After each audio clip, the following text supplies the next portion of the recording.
तो देखो last class cash flow statement start किया था, ठीक है।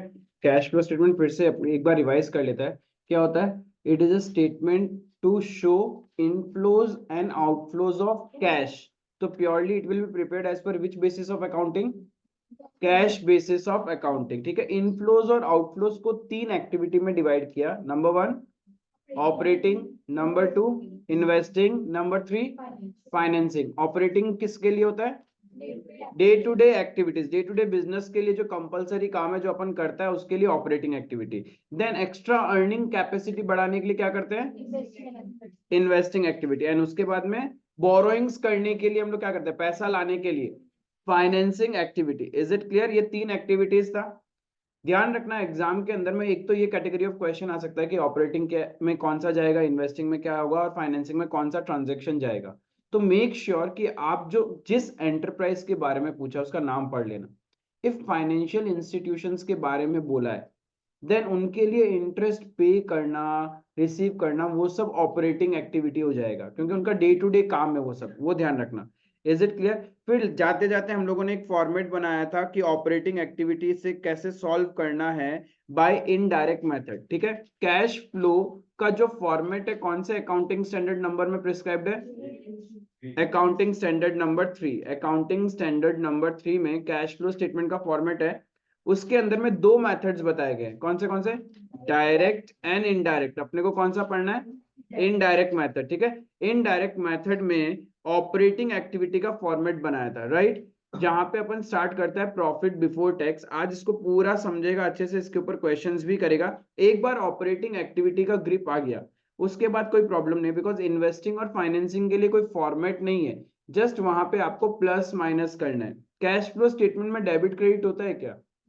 It is just a statement. तो नॉर्मल आपको प्लस माइनस शो करके बताना होगा that the opening cash balance plus net cash inflow minus outflow करने के बाद should be equals to your closing cash balance. Now when I say cash, cash का मतलब क्या है?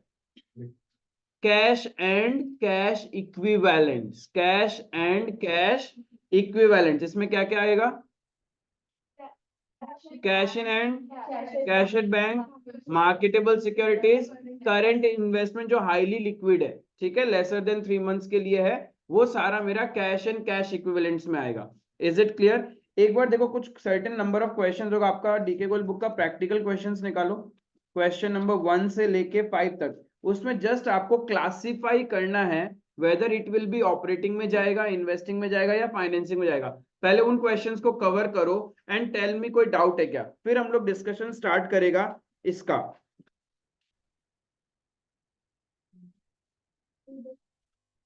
एंड कुछ भी अपने को आंसर से रटने का जरूरत नहीं है। जो पॉइंट नहीं समझ में आएगा आप लोग को वो मेरे से पूछो, बिंदास पूछो, कोई दिक्कत नहीं है। बिकॉज जब तक आप उन ट्रांजेक्शन्स को नहीं समझोगे कैश फ्लो स्टेटमेंट में कमांड नहीं आएगा।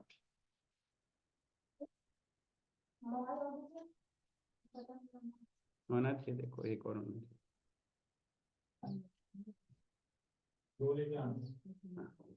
15-20 रखा हुआ है था मेरा।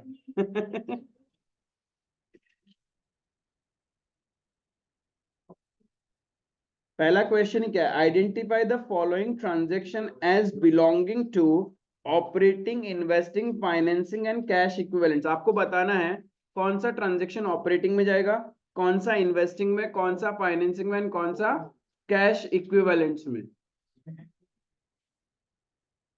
ठीक है। नंबर 1 क्या है? Interest paid. Interest paid operating होगा, इन्वेस्टिंग, फाइनेंसिंग, कैश इक्विवेलेंट्स। कहां इंटरेस्ट हम कब पे करते हैं? इंटरेस्ट हम कब पे करते हैं? जब लोन लेता है तब इंटरेस्ट पे करना होता है ना। अरे भाई यदि कहीं पैसा इन्वेस्ट किया होगा तो इंटरेस्ट आएगा, जाएगा नहीं, पेड है। फाइनेंसिंग एक्टिविटी, इंटरेस्ट पेड कहां जाएगा? फाइनेंसिंग एक्टिविटी, क्लियर है। Interest paid on long term loan by finance company. Finance company मतलब बैंक वगैरह, अरे उनका तो काम ही है इंटरेस्ट पे करना, so it is a operating activity. But non finance company, उनके लिए financing activity. Normal company, non finance company का मतलब नॉर्मल एक कंपनी ने इंटरेस्ट पे किया है, ठीक है। Then interest received, investing, interest कब मिलेगा? जब हमने कहीं पे पैसा इन्वेस्ट किया होगा। Then interest received on investment by a bank, bank का काम ये है लोगों को पैसा देना, तो इन्वेस्टमेंट हुआ उसके लिए, तो what ever interest is received by a bank is operating activity. किसी को भी कोई भी पॉइंट नहीं समझ में आएगा, ऐसे मत कि हम इन लोगों ने आंसर दे दिया, शिट हम तो सका ही नहीं, ठीक है यही होगा आंसर, जाने दो, पूछ लेना मेरे से, कोई भी मीनिंग नहीं समझ में आए तो। Then interest received on investment by a manufacturing company, manufacturing company एक नॉर्मल कंपनी होता है, उसको इंटरेस्ट कब मिलेगा? जब उसने इन्वेस्ट किया होगा, सो इन्वेस्टिंग एक्टिविटी। क्लियर है? Then dividend received, investing, dividend तभी मिलता है जब आप पैसा कहीं पे इन्वेस्ट करते हो। Next, dividend received by a mutual fund companies, mutual fund का काम क्या होता है? वो लोगों से पैसा लेता है और वो पैसा शेयर मार्केट में लगाता है और उससे अर्न करके देता है, तो म्यूचुअल फंड कंपनी का ये डे टू डे ऑपरेशंस है, तो it's an operating activity. Purchase of investment, investing, साफ ही बोल रहा है परचेज ऑफ इन्वेस्टमेंट, हमने कहीं पे इन्वेस्ट किया है पैसा, मतलब आपने शेयर्स वगैरह खरीदे होंगे, तो इट्स एन इन्वेस्टिंग एक्टिविटी, नाम में लिखा हुआ है परचेज ऑफ इन्वेस्टमेंट। इसको खोल देना, देन वो लगा देना शेयर खोल के, ताकि वो बंद नहीं होगा, internet issue. Purchase of investment by a finance company, operating, finance company का काम ही होता है शेयर्स वगैरह खरीदना और बेचना, right? So it's an operating activity. Purchase of investment by a non finance company, investing activity, normal company यदि investment खरीदेगा तो investing. Bank balance, cash equivalents, cash equivalents, short term deposits in bank, bank में deposit किया, it is equivalent to cash ही ना, bank में FD बना के छोड़ दिया या फिर बैंक में शॉर्ट टर्म डिपॉजिट किया, वो it is equivalent to cash, जब मन चाहेगा तब अपन निकाल लेगा, तो it is cash equivalents. Clear है? Then bank overdraft, financing, financing, bank overdraft क्या होता है? हमारे पास पैसा नहीं था और हमने बैंक से यूज कर लिया, राइट? तो बैंक ओवरड्राफ्ट लास्ट क्लास में बताया था, bank overdraft is a financing activity. Then marketable securities, cash equivalents. ठीक है, इसी तरीके से डिस्कस करते जाता है, सारा क्वेश्चंस खत्म हो जाएगा। नेक्स्ट वही सेम कहानी आपको बताना है, ऑपरेटिंग, इन्वेस्टिंग, फाइनेंसिंग।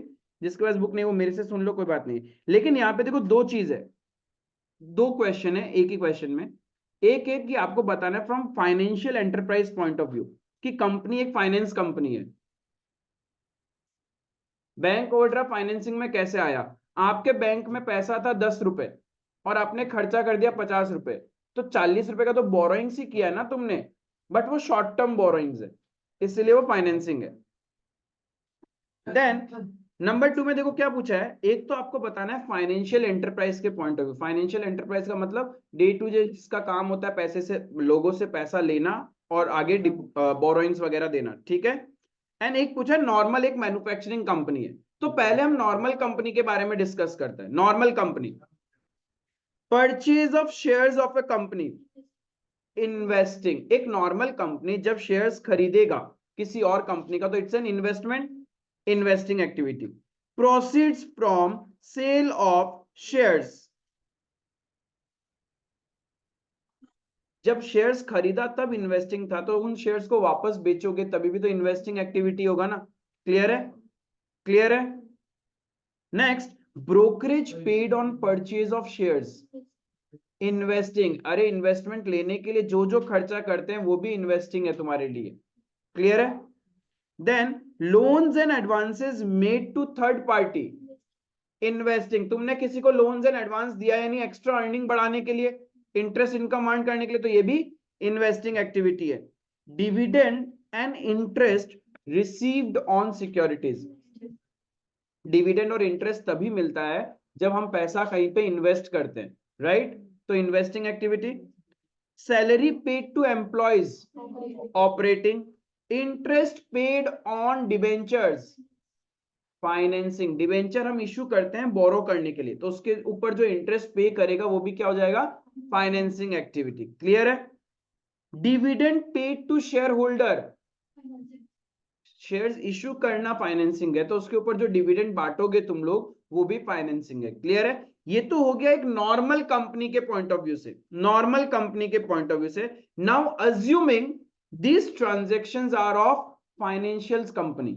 कोई एक कंपनी है जिसका दिन रात का काम जैसे बैंक टाइप का या एनबीएफसी उनका है, तो उसके पॉइंट ऑफ व्यू से बताओ, purchase of shares of a company, उसके लिए काम ही है जैसे mutual fund company, finance company, उनका काम होता है लोगों से पैसा लेता है, मार्केट में इन्वेस्ट करता है। ठीक है, उनके लिए purchase of shares is a operating activity. Next, sale of shares, जब खरीदा तो बेचना भी ऑपरेटिंग होगा। Brokerage on purchase of shares, भाई उनका मेन सोर्स ऑफ इनकम ही वही है, कमीशन। लोगों से पैसा लेके मार्केट में इन्वेस्ट करते हैं, बीच में अपना कमीशन रख लेते हैं, तो उनके लिए वो ऑपरेटिंग एक्टिविटी है। Next, loans and advances made to third parties, काम ही है भाई लोगों से पैसा लेके दूसरों को लोन देना। क्लियर है? तो operating activity. Dividend and interest received, investing, अरे उनका काम है लोगों का पैसा इन्वेस्ट करना मार्केट में। इफ मार्केट में इन्वेस्ट किया तो उसके बदले में इंटरेस्ट और डिविडेंड तो आएगा ना। So it's an, if market में इन्वेस्ट करना इज एन ऑपरेटिंग एक्टिविटी, तो उस पर जो इनकम होगा ना वो भी ऑपरेटिंग एक्टिविटी है। क्लियर है? Salary paid to employees, interest paid on debentures, operating. भाई ये उनका काम है, day to day, day to day काम होता है एक फाइनेंस कंपनी का, बैंक वगैरह का काम ही यही होता है। ठीक है? Then dividend paid to share holder, कोई भी कंपनी हो, चाहे वो फाइनेंस कंपनी है चाहे वो नॉर्मल कंपनी है, शेयर होल्डर कब बनेंगे उस कंपनी के? जब उसने शेयर्स इशू किया होगा। शेयर्स इशू करना, अपनी खुद की कंपनी का शेयर इशू करना, चाहे वो रिलायंस है, ठीक है, चाहे वो आपका बड़ा से बड़ा ब्रोकरेज कंपनी है या फिर कोई बैंक है, उन लोग जब अपनी, जैसे एसबीआई है, SBI is a listed company, उसके शेयर शेयर मार्केट में ट्रेड करते हैं, रिलायंस का भी करता है, लेकिन दोनों का नेचर ऑफ बिजनेस सेम है क्या? एक है नॉन फाइनेंस कंपनी रिलायंस, और एसबीआई एक फाइनेंस कंपनी है, वो लोगों से डिपॉजिट्स लेती है और उसको देती है, आगे बोरोइंग्स देती है। नाउ एसबीआई ने जब अपने शेयर्स इशू किया था, क्यों किया होगा? फंड लेने के लिए ना, तो it's a financing. Similarly Reliance ने जब अपने शेयर्स इशू किए थे तो किस लिए किए थे? फंड लेने के लिए, फाइनेंसिंग। तो कोई भी कंपनी हो, whether it is a finance company और a non finance company, shares issue करना इज अ फाइनेंसिंग एक्टिविटी। तो आपने शेयर्स इशू किया है तो उसके ऊपर डिविडेंड भी देना पड़ेगा, राइट? तो डिविडेंड पे करना भी फाइनेंसिंग एक्टिविटी है। क्लियर है? ये चीज समझ में आया? कोई भी कंपनी हो वो अपने शेयर्स को तो इशू करेगी, तो शेयर्स इशू करना इज अ फाइनेंसिंग एक्टिविटी। अरे वो दिन रात थोड़ी ना शेयर्स इशू करेगा। आप डिविडेंड कब पे करते हैं? जब कंपनी को प्रॉफिट होगा तब वो अपने शेयर होल्डर्स को डिविडेंड देगा ना। क्या डिविडेंड बांटना मेरा दिन रात का काम थोड़ी है? बहुत बार तो हम डिविडेंड बांटते भी नहीं है इक्विटी शेयर होल्डर को। That's why it is a finance company. हाँ, हाँ, वो दिन रात यही काम करता है, आज आएगा, दुकान खोलेगा, हम जाएगा मार्केट में अपना शेयर बेचेगा, सेबी के पास जाएगा, लिस्टिंग करवाएगा। अरे एक बार लिस्टिंग हो गया, एक बार पब्लिक को शेयर्स दे दिया, कल भी वही काम करेगा क्या? अब कल जब वो आएगा ना, तुम बैंक में जाओगे, अपना पैसा डिपॉजिट रखोगे, अब ये आएगी, बोलेगी मेरे को लोन चाहिए, तो हम उसको लोन दे देगा, फिर कोई कंपनी में हम वो पैसा इन्वेस्ट कर देगा। ये मेरा डे टू डे काम है एक फाइनेंस कंपनी का। एक फाइनेंस कंपनी दिन रात शेयर्स इशू करता नहीं फिरता। कोई भी कंपनी हो भाई, शेयर्स तो once in a blue moon issue करेगा वो। ठीक है? हाँ, खुद की कंपनी का जब शेयर इशू कर रहा है तब वो फाइनेंस कंपनी, जब वो किसी और कंपनी के शेयर्स खरीद रहा है, then it is a operating activity for a finance company. Clear है यहां तक?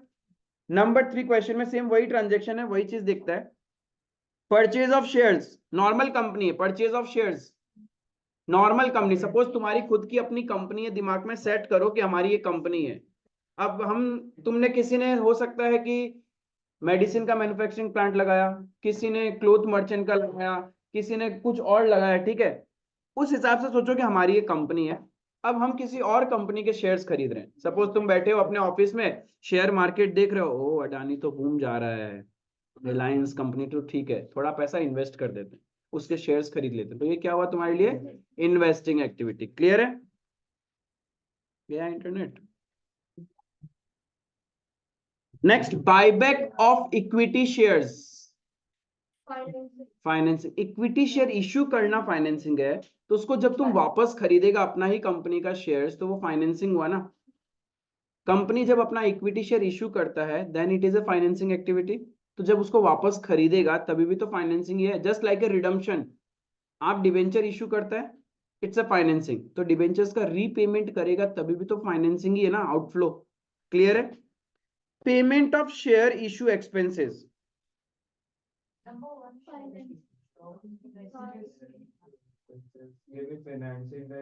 क्योंकि शेयर इश्यू करने से रिलेटेड जो भी खर्चा होगा वो भी सारा फाइनेंसिंग में जाएगा। आप शेयर इश्यू करता है तब वो फाइनेंसिंग होता है, तो उससे रिलेटेड जो भी एक्सपेंस है वो भी फाइनेंसिंग। जैसे कि सपोज तुम कहीं पे बैंक में बोरोइंग करने गया, राइट? अब बोरोइंग जब करने जाता है ना, तुम्हारा चेहरा नहीं दिखता, उनके सर्टेन फॉर्मेलिटीज है। वो बोलेगा एक काम करो, ऑडिटर रिपोर्ट लेके आओ, सीए से साइन करवा के लेके आओ, कभी कभी कोई लीगल डॉक्यूमेंट बोलेगा जाओ बैंक से नोटरी करवा के लेके आओ। तो ये सब में जो खर्चा लगता है ना, that also a part of cost of your borrowing. तुम उसको खर्चा ही मानता है बोरोइंग का, राइट? तो वो भी फाइनेंसिंग हो जाता है। Just like a simple as it is कि आपको एक बिल्डिंग बनाना है, बिल्डिंग बनाने के लिए आप उसका पहले क्या करते हैं पता है? आर्किटेक्चर से डिजाइन करवाता है, ठीक है? फिर पंडित जी से हवन करवाता है, और उसमें भी जो खर्चा लगता है ना, वो सब तुम बिल्डिंग का कॉस्ट ही तो मानता है। यार बिल्डिंग बनाने में इतना पैसा लग गया, बिल्डिंग बनाने से पहले से लेके जब तक बिल्डिंग बन नहीं जाता तुम उसका कॉस्ट ही मानता है ना। सिमिलरली जब तुम कोई चीज बोरोइंग कर रहा है, उससे रिलेटेड जो भी एक्सपेंस तुम कर रहा है is related to that only. Clear है? Next, discount allowed to customer operating, customer day to day तो ऑपरेटिंग।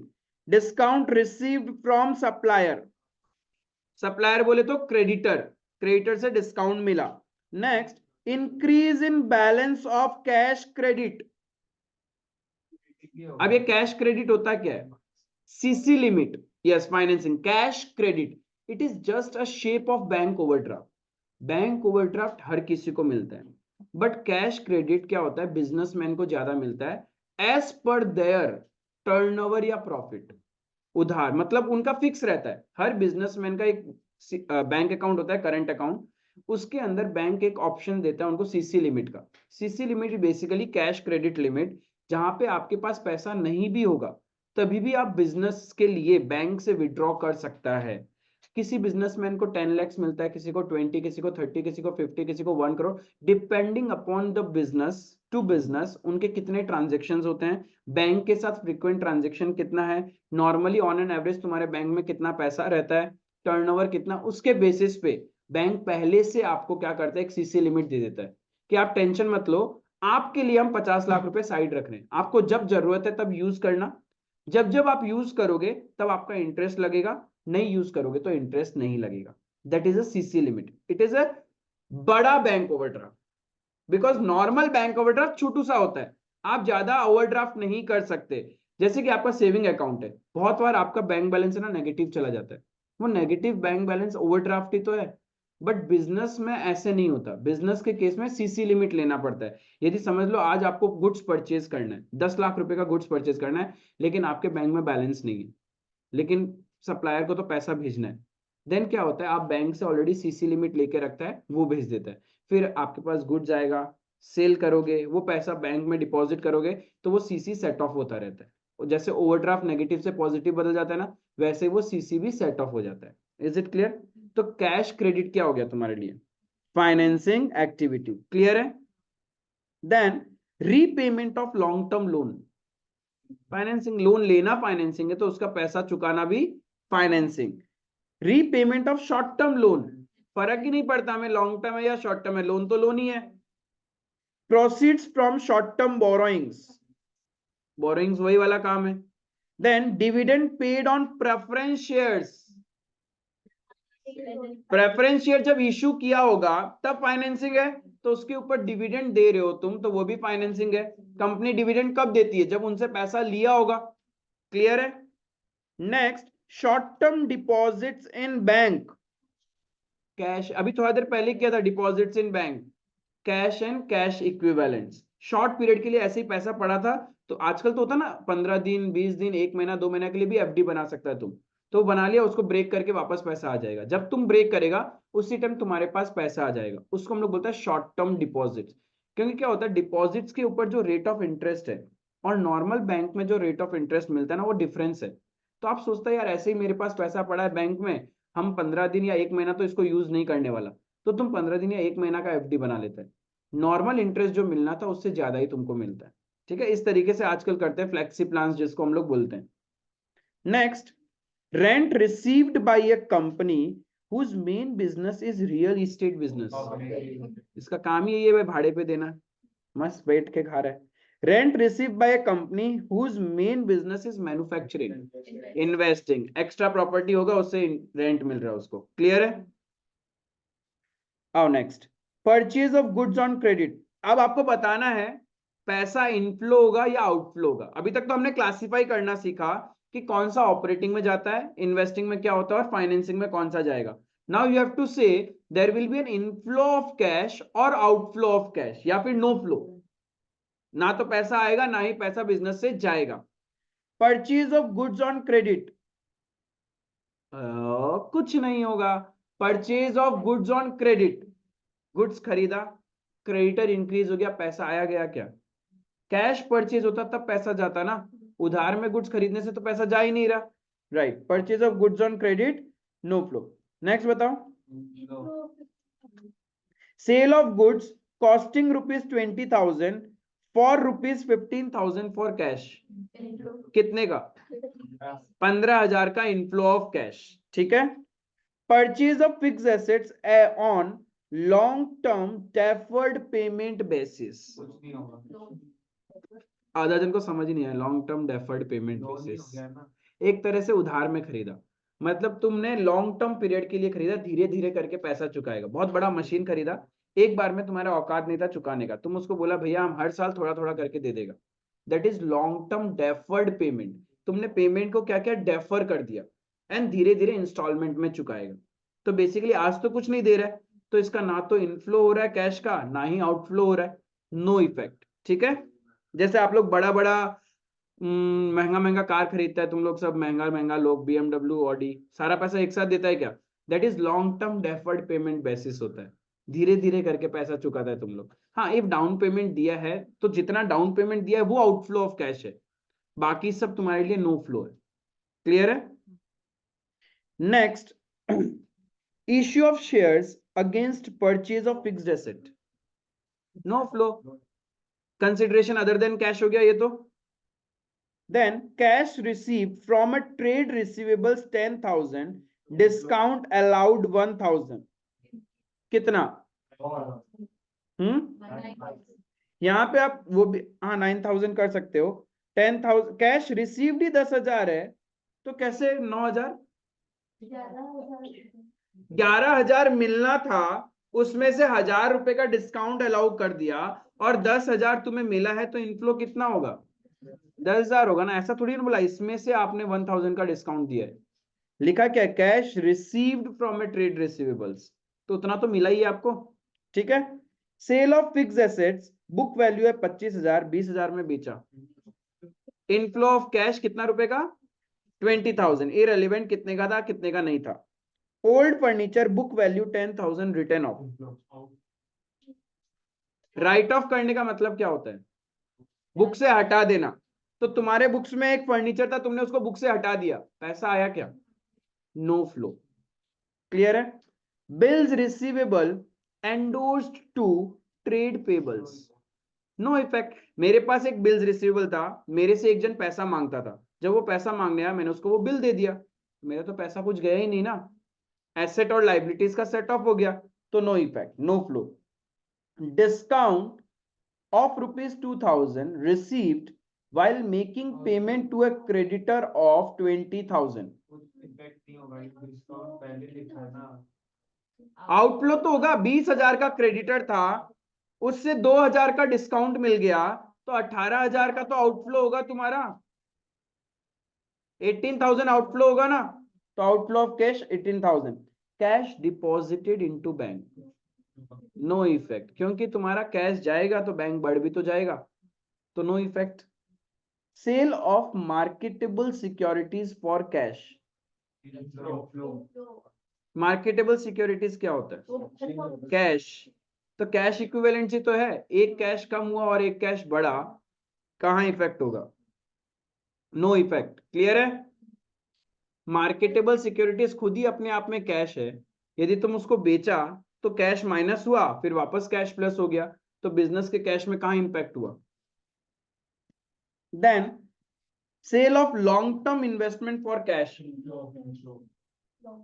इनफ्लो। लॉन्ग टर्म और शॉर्ट टर्म उससे मुझे क्या लेना देना, पैसा तो आ ही रहा है ना, बेचा है तो पैसा आ रहा है,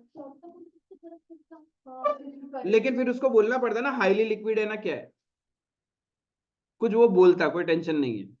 next, conversion of debentures into shares, no effect, कोई पैसा वैसा नहीं आ रहा, डिबेंचर को हमने शेयर्स दे दिया। Then declaration of dividend, declare किया है, पे किया है क्या?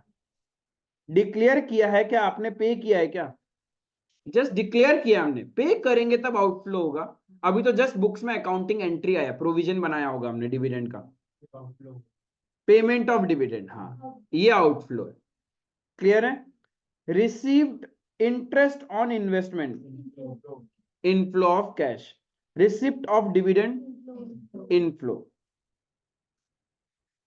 लास्ट क्वेश्चन जहां पे हम लोग को इनफ्लो आउटफ्लो बताना है कि या नो फ्लो है। A long term loan from a bank, inflow, bank से आपने लोन लिया है। अब ये बताओ, लोन लिया इनफ्लो है, ऑपरेटिंग, इन्वेस्टिंग या फाइनेंसिंग? कहां? Financing, financing. Repayment of long term loan, outflow कहां पे? Financing. Payment of interest on loan, yes interest on loan, loan लिया था तो फाइनेंसिंग, उस पे आप इंटरेस्ट पे कर रहे हो तो फाइनेंसिंग, फाइनेंसिंग में outflow of cash. Conversion of debentures into preference shares, no effect in cash flow statement. Interest received on investment, inflow कहां पे? इन्वेस्टिंग एक्टिविटी में। इंटरेस्ट ड्यू ऑन डिबेंचर्स, कुछ नहीं, ड्यू किया है, पे नहीं किया हमने, ठीक है।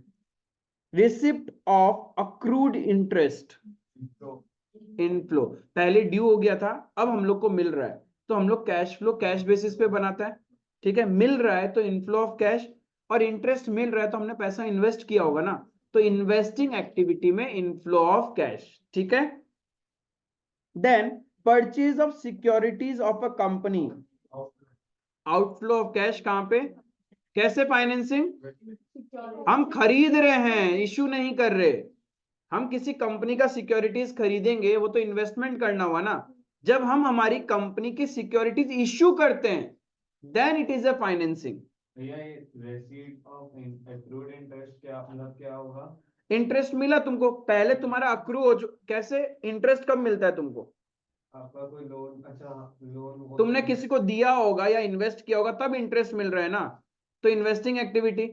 फाइनेंसिंग में हम पे करते हैं, हाँ। अक्रूड मतलब वो ड्यू हो चुका था बट मिला नहीं था, ड्यू हो चुका था बट मिला नहीं था। क्लियर है? Then buyback of equity shares, outflow under financing activity. Purchase of goodwill, outflow, goodwill खरीदना इज एन आउटफ्लो, लेकिन कहां पे? ये इन्वेस्टमेंट, इन्वेस्टिंग एक्टिविटी। अरे गुडविल तुम क्यों खरीद रहे, था कि अर्निंग कैपेसिटी बढ़े तुम्हारा बिजनेस का। गुडविल खरीदने का मतलब तुम किसी बिजनेस को हायर वैल्यू पे एक्वायर कर रहे हो, क्यों खरीद रहे, ताकि उससे और मेरी अर्निंग बढ़े, ठीक है। Then goodwill written off, no effect no flow, ठीक है। क्या ये नॉन कैश ट्रांजेक्शन है? गुडविल रिटर्न ऑफ, क्या ये नॉन कैश ट्रांजेक्शन है? इसको हम और एक टर्म बोलते हैं, क्या बोलते हैं? अमोर्टाइजेशन। तो अमोर्टाइजेशन तो नॉन कैश होता है। पेटेंट्स रिटर्न ऑफ, सेम, ये भी अमोर्टाइजेशन है, ठीक है। यहां तक समझ में आया? इतना में कोई डाउट है?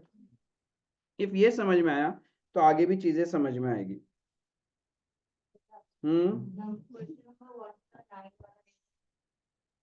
Purchase of investment bye A finance company, finance company का काम ही क्या होता है? लोगों का पैसा मार्केट में इन्वेस्ट करना,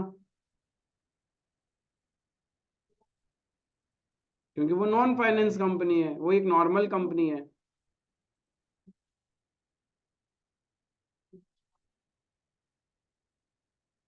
देख लो, ढूंढ लो भाई, कोई डाउट है तो।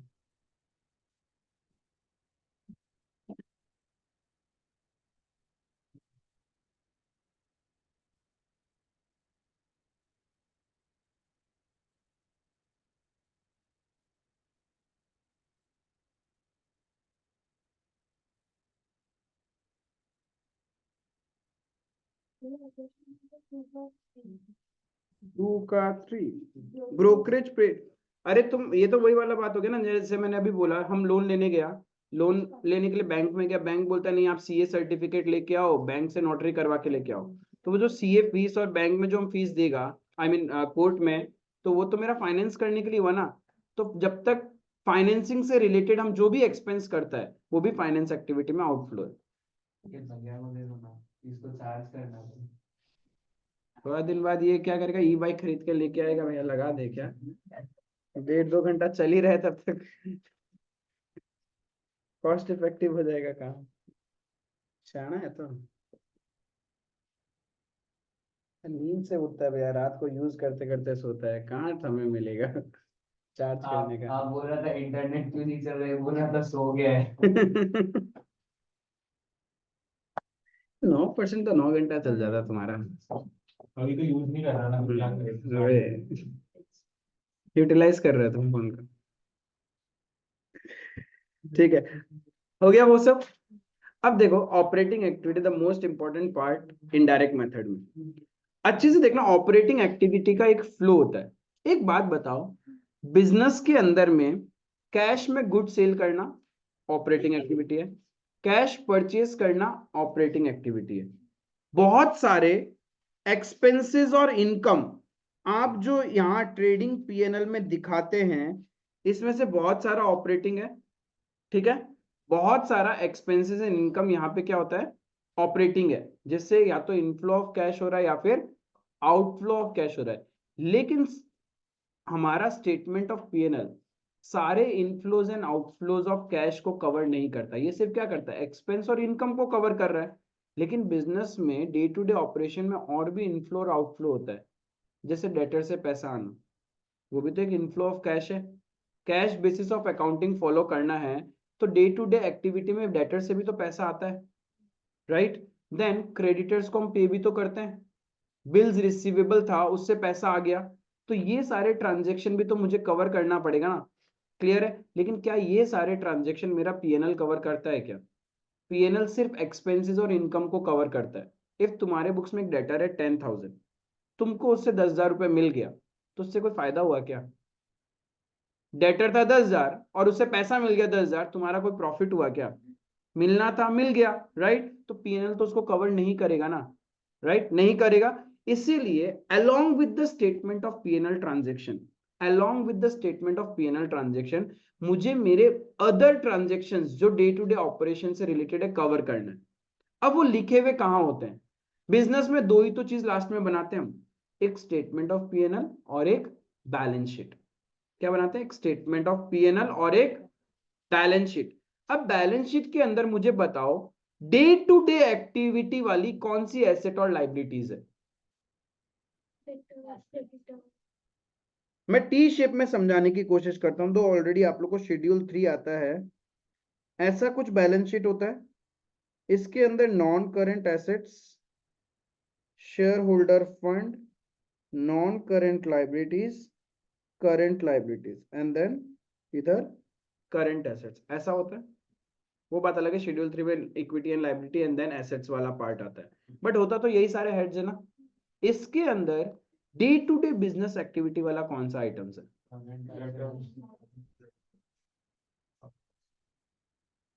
यही तो दो है, डे टू डे एक्टिविटी वाला। नॉन करेंट तो वैसे भी डे टू डे वाले नहीं होते, वो तो मोर देन 1 ईयर का है। तो यानी विद इन 12 मंथ्स वाले जो मेरे एसेट्स एंड लाइबिलिटीज है वो ऑपरेटिंग है। यानी सिर्फ पीएनएल के ट्रांजेक्शन्स को मैं कंसिडर करूं तो उससे exact cash flow from operating नहीं मिलता, तो मुझे इन दोनों को भी कवर करना पड़ेगा। इसीलिए ऑपरेटिंग एक्टिविटी के फॉर्मेट में आप वर्किंग कैपिटल चेंजेस का ट्रीटमेंट करते हो। वर्किंग कैपिटल कुछ नहीं होता, it is the difference between this and this. Working capital का मतलब ही ये होता है, वर्किंग मतलब काम करना डे टू डे, कैपिटल मतलब पैसा। जो दिन रात बिजनेस करने के लिए जो पैसा चाहिए, that is the capital, working capital, right. अब वर्किंग कैपिटल कहां से आता है, यहां से, current assets minus current liabilities. That's why हमारा cash flow from operating activity जो आपने फॉर्मेट बनाया था covers working capital changes also, क्योंकि वहां से भी कितना पैसा आया और गया पता होना पड़ेगा ना, ठीक है। अब देखो इनडायरेक्ट मेथड में ऑपरेटिंग एक्टिविटी कैसे करना है। सबसे पहले foremost you required profit before tax, ठीक है। प्रॉफिट बिफोर टैक्स लिखना, पहले तो प्रॉफिट बिफोर टैक्स कैलकुलेट कैसे करते हैं। कैलकुलेशन ऑफ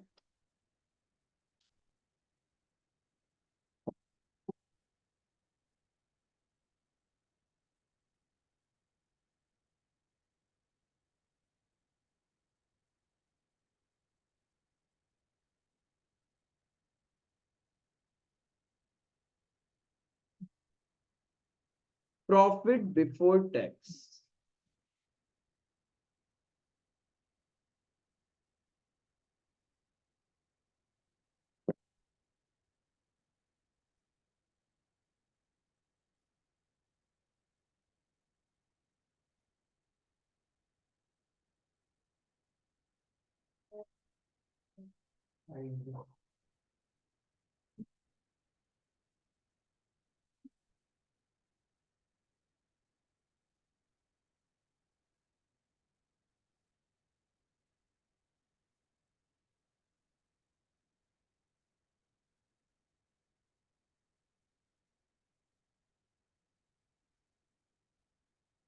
अब प्रॉफिट बिफोर टैक्स क्वेश्चन आपको एग्जाम में क्या करेगा, क्वेश्चन इधर it will give you statement of PNL और it will give you balance sheet, ठीक है। 95% केसेस में they will give you balance sheet, जिससे आपको कैश फ्लो स्टेटमेंट बनाना है, ठीक है। तो दोनों सिनेरियो लिखते हैं। When question provides balance sheet,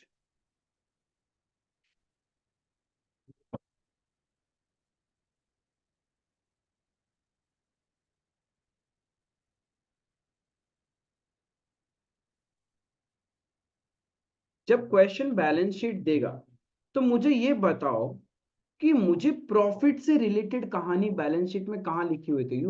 you know the heads and सब हेड्स, तो प्रॉफिट से रिलेटेड प्रॉफिट्स रिजर्व ये सब कहाँ रहते हैं, रिजर्व्स एंड सरप्लस में रहता है। प्रॉफिट बिजनेस का प्रॉफिट तुम्हारे बैलेंस शीट में कहाँ रहेगा, शेयर होल्डर फंड में शेयर कैपिटल, शेयर कैपिटल में रिजर्व्स एंड सरप्लस बोल के होता है ना। रिजर्व्स एंड सरप्लस में सारा प्रॉफिट लॉस लिखा हुआ रहता है, all the reserves and everything, right. तो when question provides balance sheet, सबसे पहले चेक, यहां ब्रैकेट में लिख रहा हूं रिजर्व एंड सरप्लस, उसी से मेरे को ये प्रॉफिट बिफोर टैक्स मिलेगा। क्या करना पड़ेगा, उसके अंदर में मुझे निकालना है प्रॉफिट फॉर द ईयर। सबसे पहले प्रॉफिट फॉर द ईयर निकालेंगे। अब ये प्रॉफिट फॉर द ईयर कैसे निकलता है, नीचे ब्रैकेट में लिख रहा हूं current year PNL minus previous year PL. हमेशा ध्यान रखना करंट माइनस प्रीवियस ही करना। गलती से आपने प्रीवियस माइनस करंट कर दिया, आपका फिगर नेगेटिव में भी आ सकता है या फिर पॉजिटिव में भी आ सकता है, वो सब गलत हो जाएगा। ऑलवेज क्या करना है, करंट माइनस प्रीवियस। सपोज पिछला साल, लास्ट ईयर, प्रीवियस ईयर आपका प्रॉफिट था पीएनएल का बैलेंस, सपोज मैं ऐसे लिखूं, देखो आएगा,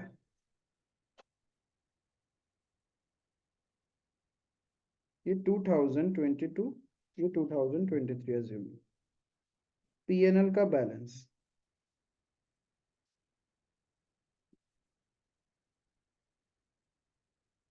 what is profit for the year, -10। अब इसमें क्या होता है, कुछ लोग क्या करते हैं 50,000 -40,000, ठीक है, 10,000 का प्रॉफिट। अरे पिछले साल आपका प्रॉफिट 50,000 था और अब उसका बैलेंस बचा है 40,000, यानी करेंट ईयर में कमाया थोड़ी है, करेंट ईयर में लॉस हुआ है आपका 10,000 का। फिर से बोल रहा हूँ, प्रॉफिट फॉर द ईयर हमेशा कैसे निकालोगे? Current year minus previous year. सोचो मैं इसको ऐसे लिख देता, what is your profit for the year? Maths का इश्यू है यहाँ तो। 90,000 का प्रॉफिट हुआ है आपको।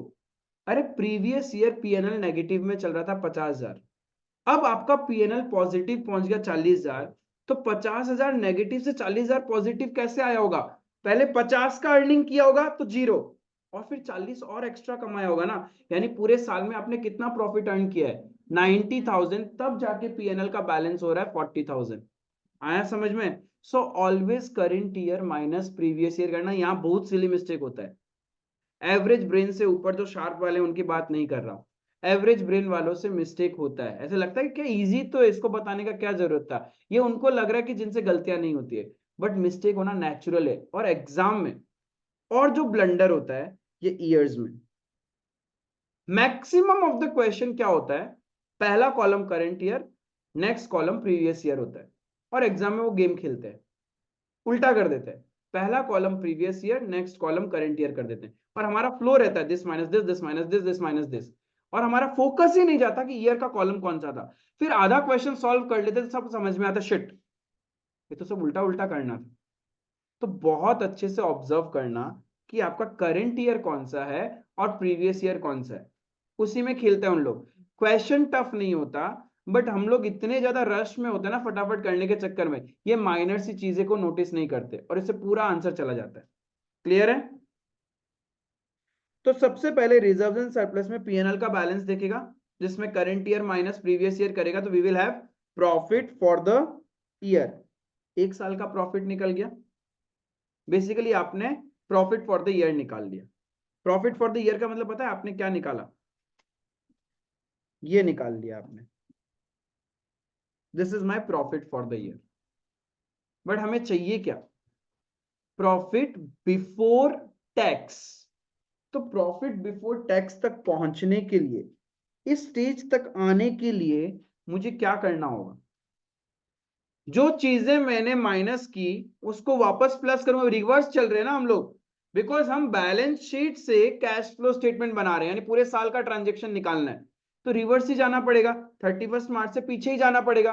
रिवर्स जाने के लिए आपने ये सब माइनस किया था ना, तो ये सब क्या कर देंगे? वापस प्लस कर देंगे। और इसको दो, ये कभी भी आपके एग्जाम में मिलेगा ही नहीं, income tax refund, but still ठीक है, नॉलेज के लिए लिख के रखना।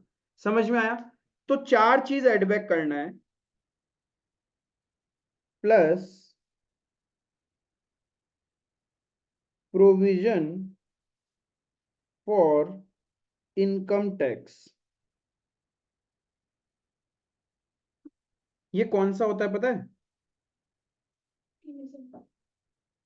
नहीं, क्रिएटेड और प्रोवाइडेड ड्यूरिंग द ईयर। ध्यान रखना, ये वर्ड मिलेगा बहुत जगह, प्रोवाइडेड। प्रोवाइडेड का मतलब है आपने उतना पूरे साल भर में provision for income tax create किया है। Is it clear? क्रिएटेड लिखो या प्रोवाइडेड लिखो, बात एक ही है।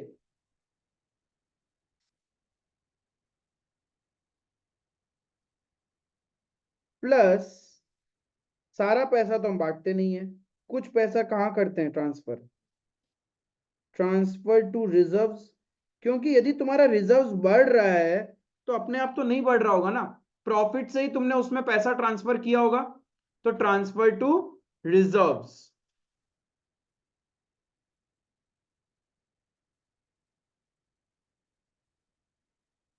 देन डिविडेंड कहां से दोगे? प्रॉफिट से ही दोगे। गवर्नमेंट को टैक्स वैक्स देने के बाद जो पैसा बचता है उसी में से तो डिविडेंड बांटते हैं। तो कौन सा डिविडेंड करंट ईयर में दोगे? पिछले साल वाला। फाइनल डिविडेंड कौन सा दोगे? जो पिछले साल आपने वादा किया था उसी को तो इस साल पूरा करोगे। करंट ईयर के वादे का तो अकाउंटिंग ही नहीं होता, इट इज अ कंटिंजेंट, वो तो अगले साल होने वाला है मेरा।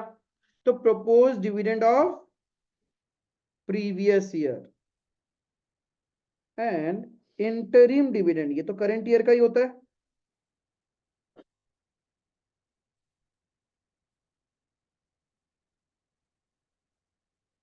फिर एक ही चीज माइनस करना है,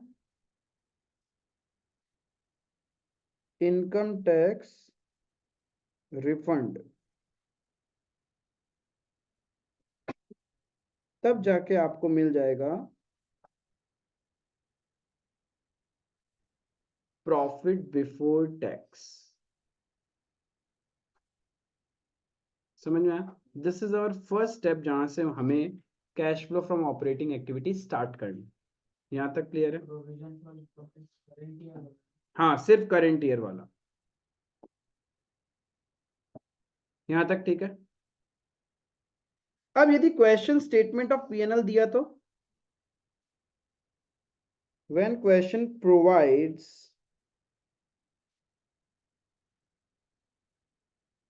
statement of PL,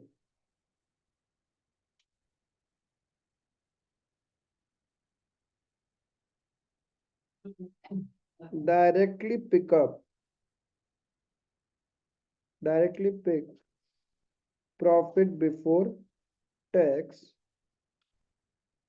from the statement. उस स्टेटमेंट ऑफ पीएनएल में सामने ही दिख जाएगा, ये है प्रॉफिट बिफोर टैक्स, लिखा हुआ ही रहता है उसके अंदर में, तो कुछ प्लस माइनस करने का जरूरत ही नहीं है।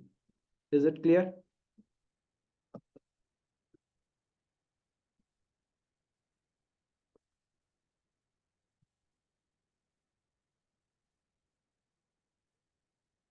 ये समझ में आया? अब एक चीज और सीखो,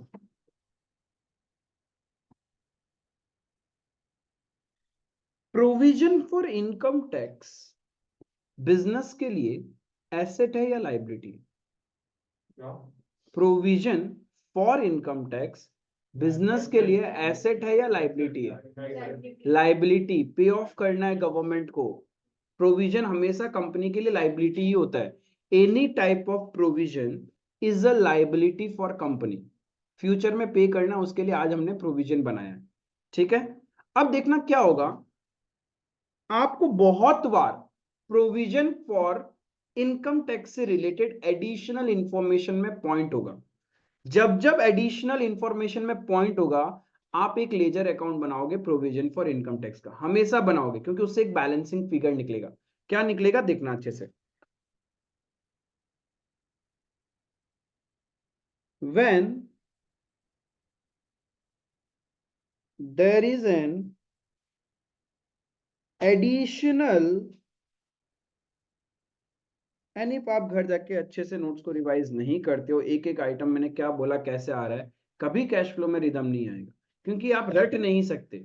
बट चीजें क्लियर कर लिया तो इससे बाहर कभी क्वेश्चन आएगा भी नहीं, नेवर एवर। क्योंकि मैं उन्हीं पॉइंट्स को टच कर रहा हूं जो नॉर्मली एग्जाम्स में कवर्ड होंगे। क्योंकि कैश फ्लो कवर करने के लिए मैं हायर लेवल के भी पॉइंट्स कवर कर सकता हूं जो सीए इंटर लेवल में होता है, लेकिन वो कोई फायदा नहीं ना। आपके पास बेसिक 3 से 4 एडजस्टमेंट है, उसके अलावा एडजस्टमेंट आ ही नहीं सकता बोर्ड्स एग्जाम में। बस आपको उन 4 एडजस्टमेंट में रिदम लेके आना।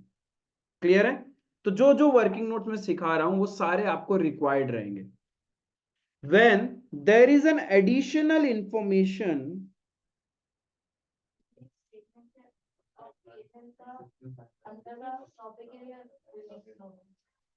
क्या चीज अलग है? देखो ऊपर में नंबर 1 लिखा, calculation of profit before tax, उसके अंदर में 2 कहानी बताया, या तो क्वेश्चन बैलेंस शीट देगा या क्वेश्चन स्टेटमेंट ऑफ पीएनएल देगा।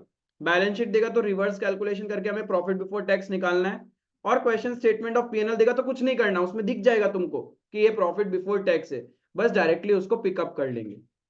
ठीक है? फिर एक जो नया पॉइंट है, when there is additional information regarding income tax,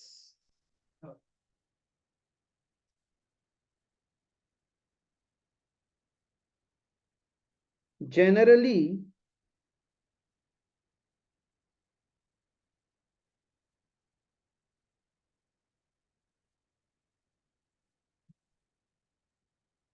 normally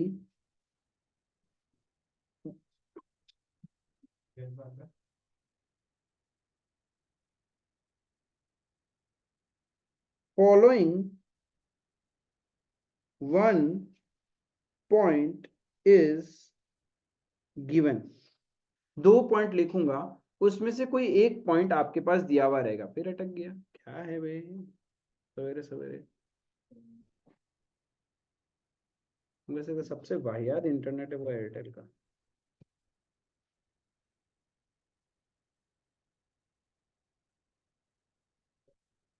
normally following one point, अब एडिशनल इंफॉर्मेशन में क्या लिखा हुआ रहेगा वो लिख रहा हूं। या तो लिखा हुआ रहेगा income tax paid during the year. Income tax paid दिया हुआ रहेगा क्वेश्चन में, ठीक है। या फिर income tax provided during the year. इस दोनों में से एक ही पॉइंट रहेगा इफ एडिशनल इंफॉर्मेशन है, ठीक है। एंड बहुत बार तो एडिशनल इंफॉर्मेशन होता ही नहीं। तो देखो आप क्या लेजर अकाउंट बनाते हैं।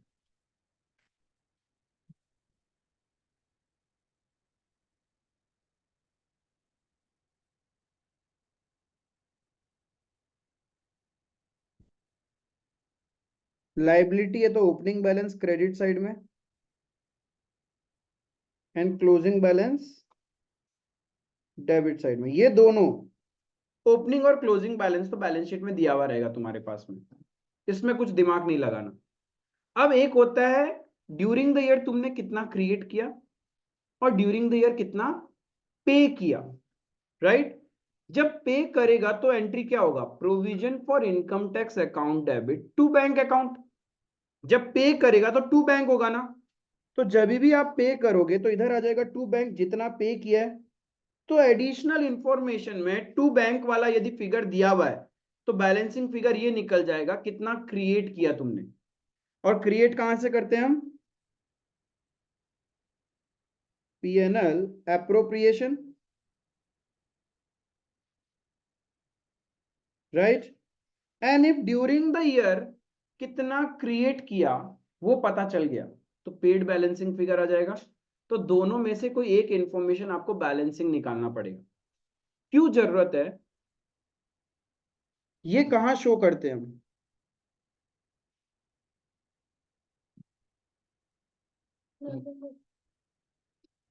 कैश फ्लो बनाने के टाइम इसका रिक्वायरमेंट ये क्या है, ये है क्या basically, created during the year है ना। तो प्रोविजन जो तुम क्रिएट करते हो उसका क्या करते हो, प्रॉफिट बिफोर टैक्स में एड बैक करते हैं ना। अभी तो देखा था कि प्रॉफिट बिफोर टैक्स निकालने के लिए provision for income tax add करना है, तो ड्यूरिंग द ईयर जो क्रिएट किया वही ऐड करना है ना। तो वो ये फिगर है।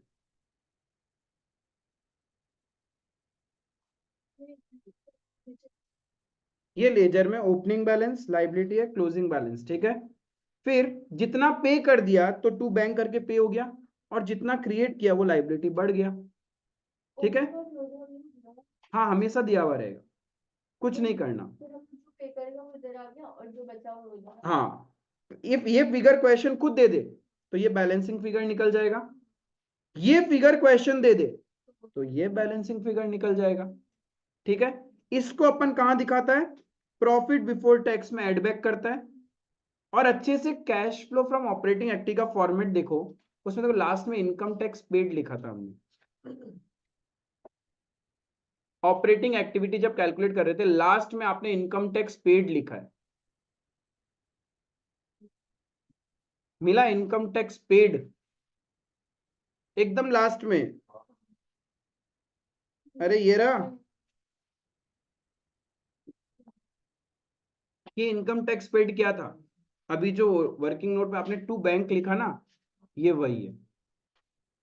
समझ में आया। तो उस लेजर अकाउंट में दो चीज निकलती है, एक प्रोवाइडेड ड्यूरिंग द ईयर और एक paid during the year. Paid वाला तो इधर आ जाएगा, जितना पे किया आपने इनकम टैक्स, और जो क्रिएट किया है वो प्रॉफिट बिफोर टैक्स में आ जाएगा। क्लियर है? एंड ये लेजर खत्म हो जाएगा। इससे ज्यादा कुछ नहीं बनेगा इस लेजर के अंदर में, नेवर एवर कुछ भी नहीं आएगा इससे ज्यादा तुम लोग का। क्लियर है?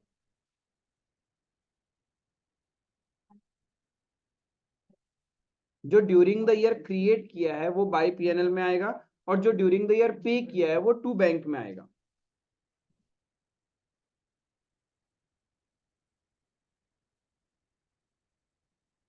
तो ये पेड वाला ऑपरेटिंग एक्टिविटी में माइनस हो जाएगा, और जो क्रिएट किया है वो प्रॉफिट बिफोर टैक्स में एड बैक हो जाएगा। ठीक है? ये तभी आपको करना है when you have additional information in the question regarding income tax. और एडिशनल इंफॉर्मेशन में ध्यान रखना, क्वेश्चन बुक का नहीं है कि वो दोनों पॉइंट ही दे देगा। ये पॉइंट हो गया ये वाला, और ये पॉइंट हो गया ये वाला, तो दोनों तो नहीं देगा ना, दोनों में से एक ही देगा। क्लियर है? अब सोचो क्वेश्चन ने दोनों पॉइंट ही नहीं दिया, कोई एडिशनल इंफॉर्मेशन दिया ही नहीं रिलेटेड टू इनकम टैक्स, तब क्या?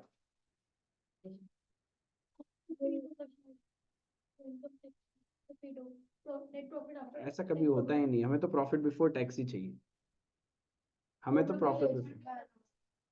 हाँ, सोचो क्वेश्चन ने ना ये इंफॉर्मेशन दिया ना ये इंफॉर्मेशन दिया, तब क्या करोगे? नहीं, when no additional information for income tax is given, only opening and closing balance of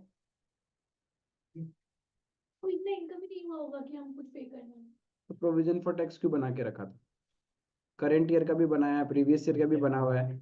When no additional information for income tax is given, only opening and closing balance of provision for tax is given.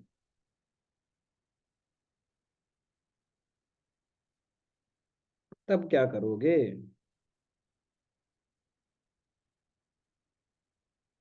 तब ये हो गया एकदम पिद्दू सा question जहां पे आपको working note बनाने का जरूरत ही नहीं है। लेजर बनाना नहीं, बस मैं समझा रहा हूं होता क्या है तब, जस्ट समझाने के लिए बना रहा हूं। ठीक है? ताकि आपको दिमाग में रहे कि आपको, आपके पास एडिशनल इंफॉर्मेशन नहीं तो वर्किंग नोट कभी बनाना ही नहीं होता है, वो नॉर्मल निकल जाएगा।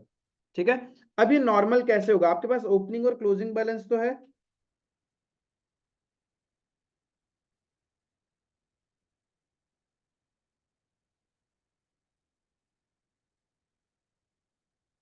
ऐसा हो ही नहीं सकता कि प्रोविजन है और आपने पे नहीं किया, और ऐसा हो ही नहीं सकता क्लोजिंग बैलेंस है और आपने क्रिएट नहीं किया। ये तो होना ही पड़ेगा,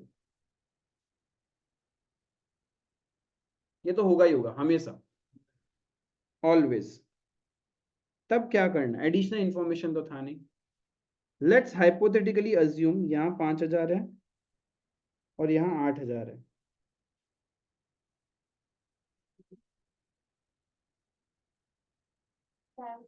अब कोई बोलेगा भैया एक काम करो ना, इधर 3,000 पकड़ लो, दोनों मैच हो गया, तो फिर ये फिगर कहाँ गया? मैंने बोला दोनों होगा ही होगा, ऑलवेज पेड भी होगा और क्रिएट भी किया होगा। तब बताओ क्या करें? मेरे आंसर पता है तुम लोगों को, मैंने बोला कि एक, अच्छा क्या करूं? यहाँ 3,000 और यहाँ 3,000 मैच हो रहा है क्या? नहीं हो रहा, तो क्या करें? हाँ बताओ क्या करें? यही करना है, यही करना है। टू बैंक 5,000 कर दो, बाई पीएनएल एप्रोप्रिएशन, मैच हो गया ना? In the absence of information पिछला साल का जो प्रोविजन क्रिएट किया हुआ होता है वो एज इट इज हम पे कर देते हैं, और जो करेंट ईयर का क्लोजिंग है वो हमने करेंट ईयर में क्रिएट किया होगा। यही होता है। अरे क्योंकि आपके सामने लेजर था, अब दोनों को मैच तो करना था ना, कुछ इंफॉर्मेशन ही नहीं है, इसका मतलब पिछले साल वाला पे हो जाएगा और करेंट ईयर वाला हमने क्रिएट किया होगा। आई बात समझ में? जो ओपनिंग, हाँ नया बनाया ये नया बनाया होगा हमने जो क्लोजिंग बैलेंस है, और जो पिछले साल वाला था वो हमने खत्म कर दिया होगा। आया समझ में? In the absence of information. Clear है? ये वाला पे हो जाएगा और ये वाला क्रिएट हो जाएगा in the absence of information. ठीक है? और एडिशनल इंफॉर्मेशन होगा फिर तो हमें निकालना ही पड़ेगा, कितना हमने क्रिएट किया या फिर कितना हमने पे किया, डिपेंडिंग अपॉन द क्वेश्चन। समझ में आया? यहां तक समझ में आया क्या?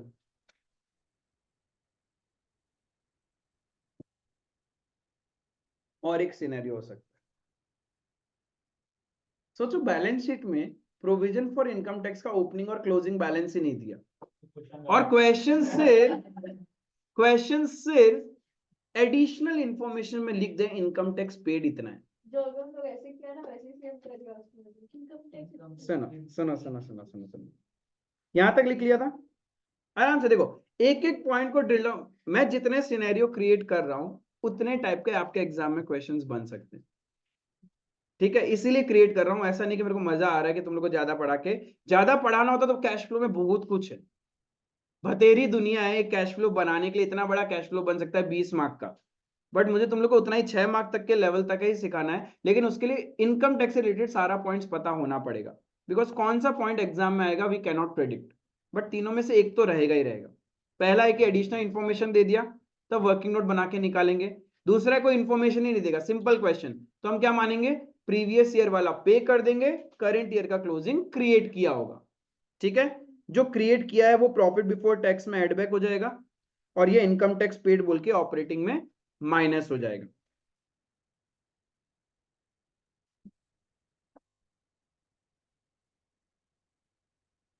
when no opening, ऊपर जाना कहाँ रह जाता है तुम?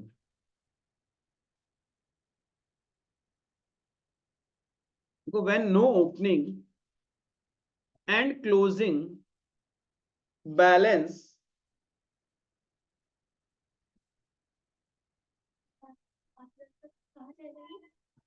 इनकम टैक्स पेड बोल के ऑपरेटिंग में नीचे देखो माइनस करेंगे ना, पेड ड्यूरिंग द ईयर, असली आउटफ्लो तो वही है। धीरे धीरे आराम से आएगा, अभी तो एक ही पॉइंट को मैं टच करके रुका हुआ हूँ, उसके आगे तो गया ही नहीं हूँ। इनकम टैक्स में अटके हुए हम लोग, कोई बात नहीं। When no opening and closing balance for provision of income tax given in question, but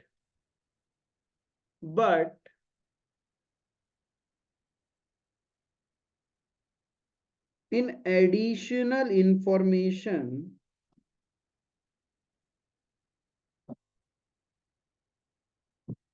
income tax paid is given, but in additional information income tax paid is given. Provision बना ही नहीं होगा, सीधा बैंक अच्छा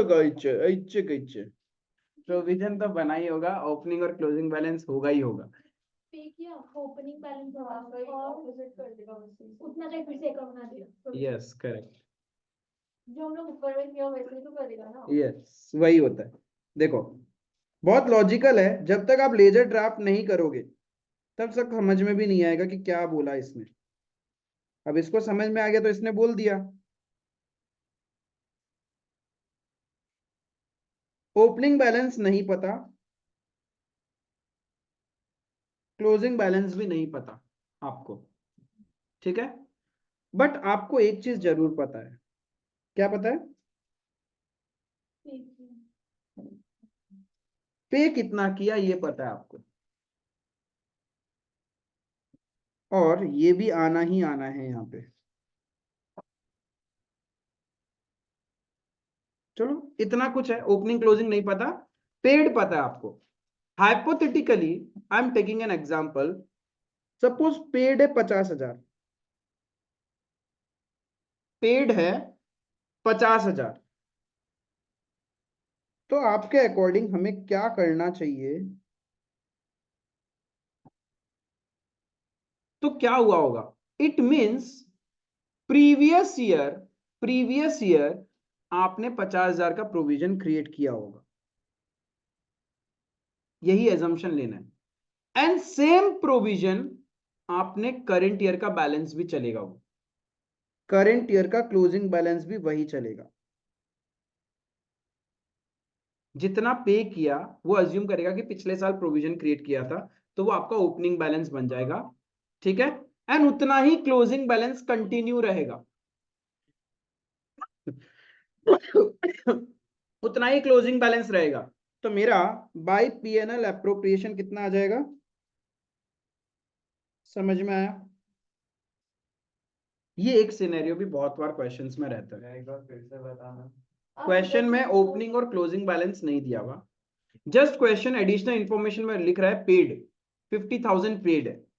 तो हमने जो paid किया है, तो प्रीवियस ईयर उतना ही प्रोविजन क्रिएट किया होगा। बनाने का ही जरूरत नहीं होगा ना, फिर तो सीधा हाँ, बनाने का जरूरत है, मैं समझाने के लिए बोल रहा हूं। जब सिर्फ आपको ओपनिंग और क्लोजिंग बैलेंस नहीं पता, एंड सिर्फ पेड़ आ जाएगा। हाँ, पेड़ इनकम टैक्स पेड 50,000 आ जाएगा, और उतना ही आप अज्यूम करोगे ड्यूरिंग द ईयर क्रिएट किया होगा, प्रॉफिट बिफोर टैक्स में ऐड हो जाएगा। समझ में आया? जब भी क्वेश्चन में ओपनिंग और क्लोजिंग बैलेंस नहीं दिया हुआ रहता, सिर्फ इनकम टैक्स पेड दिया हुआ है, तो इनकम टैक्स पेड तो ऑपरेटिंग एक्टिविटी में नीचे माइनस हो जाएगा, और हम अज्यूम करेंगे उतना ही ड्यूरिंग द ईयर हमने क्रिएट किया होगा। आया समझ में? फिर से बोल रहा हूं, जो पेड किया है वो ऑपरेटिंग एक्टिविटी में इनकम टैक्स पेड बोल के माइनस हो जाएगा। यू विल बी अज्यूमिंग उतना ही ड्यूरिंग द ईयर आपने क्रिएट किया है।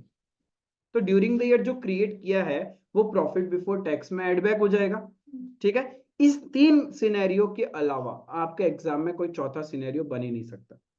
सारा सिनेरियो गो थ्रू करो, अच्छे से देखो, दिमाग में सेट करने का कोशिश करो कि क्या हुआ क्या नहीं हुआ, जो बोला वो अभी रिकॉल कर पा रहे हो क्या? एग्जाम में बस फर्स्ट सिनेरियो में बनाने ना प्रोविजन फॉर इनकम टैक्स। अच्छा, अच्छा देखो सुनो, जब आपको इसमें फिर से बता दूं, इफ आपको ओपनिंग और क्लोजिंग बैलेंस नहीं पता, तो ये तो नहीं पता डैश डैश, बैलेंस शीट में दिया हुआ नहीं है, लेकिन ड्यूरिंग द ईयर पे तो किया है। जितना आपने पे किया है हम मानेंगे उतना ही हमने क्रिएट किया है, यही हमारा बैलेंसिंग फिगर होगा। अब ठीक है। हाँ, क्या चीज बोला था पलक?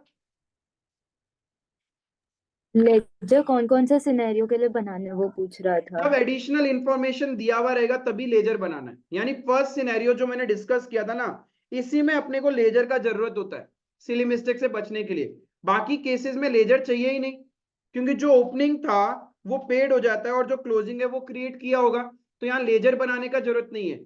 एंड थर्ड सिनेरियो में भी लेजर बनाने का जरूरत नहीं है, जितना पे कर रहे हैं उतना ही हम मानेंगे क्रिएट किया होगा, तो वहां पे भी लेजर शो करने का जरूरत नहीं है एग्जाम में, सिर्फ फर्स्ट सिनेरियो में लेजर शो करना पड़ेगा।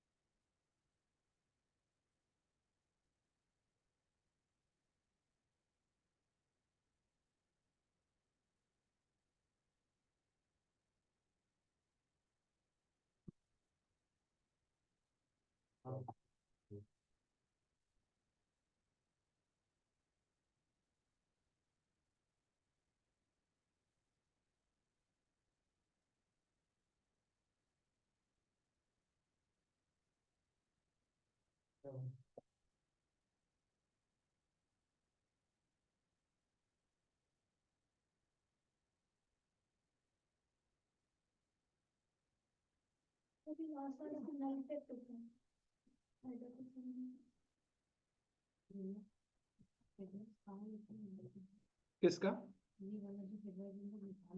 कौन सा?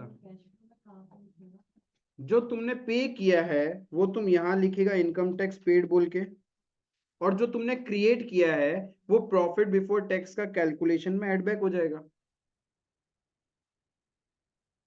ठीक है, बाकी सारा कोई टेंशन नहीं है। रिजर्व्स यदि इंक्रीज हो रहा होगा तो वो ऐड बैक हो जाएगा तुम्हारा।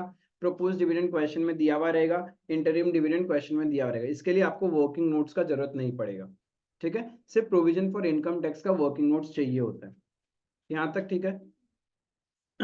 अब हम लोग प्रॉफिट बिफोर टैक्स का कैलकुलेशन करके यहां तक तो पहुंच चुका है, लेकिन we have to find out cash flow from operating activity. तो हमें प्रॉफिट भी कौन सा चाहिए? ऑपरेटिंग प्रॉफिट्स चाहिए। तो what we have to do, all the non operating expenses को ऐड बैक करेगा and all the non operating incomes को माइनस कर देगा। तो हमने फॉर्मेट में लिखा था नॉन ऑपरेटिंग एक्सपेंसेस क्या है और नॉन ऑपरेटिंग इनकम्स क्या है, तो उसको रिवर्स कर देगा। तो हम लोग ऑपरेटिंग प्रॉफिट तक पहुंच जाएगा। बट ऑपरेटिंग प्रॉफिट में भी कुछ प्रॉब्लम है। क्या प्रॉब्लम है? This covers my non cash transactions. But cash flow में तो नॉन कैश लेते ही नहीं है, it is as per cash basis. तो ये नॉन कैश एक्सपेंसेस भी क्या करने पड़ेंगे? ऐड बैक करना पड़ेगा। बस इतना ही तो एडजस्टमेंट है। तभी जाके जो भी कैश फ्लो मिल रहा है प्रॉफिट में वो सारा ऑपरेटिंग है, ऑपरेशन से रिलेटेड है। That's why what we did, profit before tax निकालने के बाद हमने रिवर्स कैलकुलेशन से सारे नॉन कैश को हटा दिया। ठीक है, एंड सारा नॉन ऑपरेटिंग इनकम्स और एक्सपेंसेस को हटा दिया। बिकॉज नॉन ऑपरेटिंग का मतलब they are related to investing and financing. तो उसके लिए तो अलग से बनाता है ना अपन, इन्वेस्टिंग और फाइनेंसिंग, तो वहां जाएगा, ऑपरेशंस में क्यों आएगा? Is it clear? तो इनकम्स है तो रिवर्स कैलकुलेशन की वजह से वो माइनस हो जाएगा, एक्सपेंसेस है तो रिवर्स कैलकुलेशन की वजह से एड बैक हो जाएगा। क्लियर है? In non cash non operating में दिक्कत है क्या?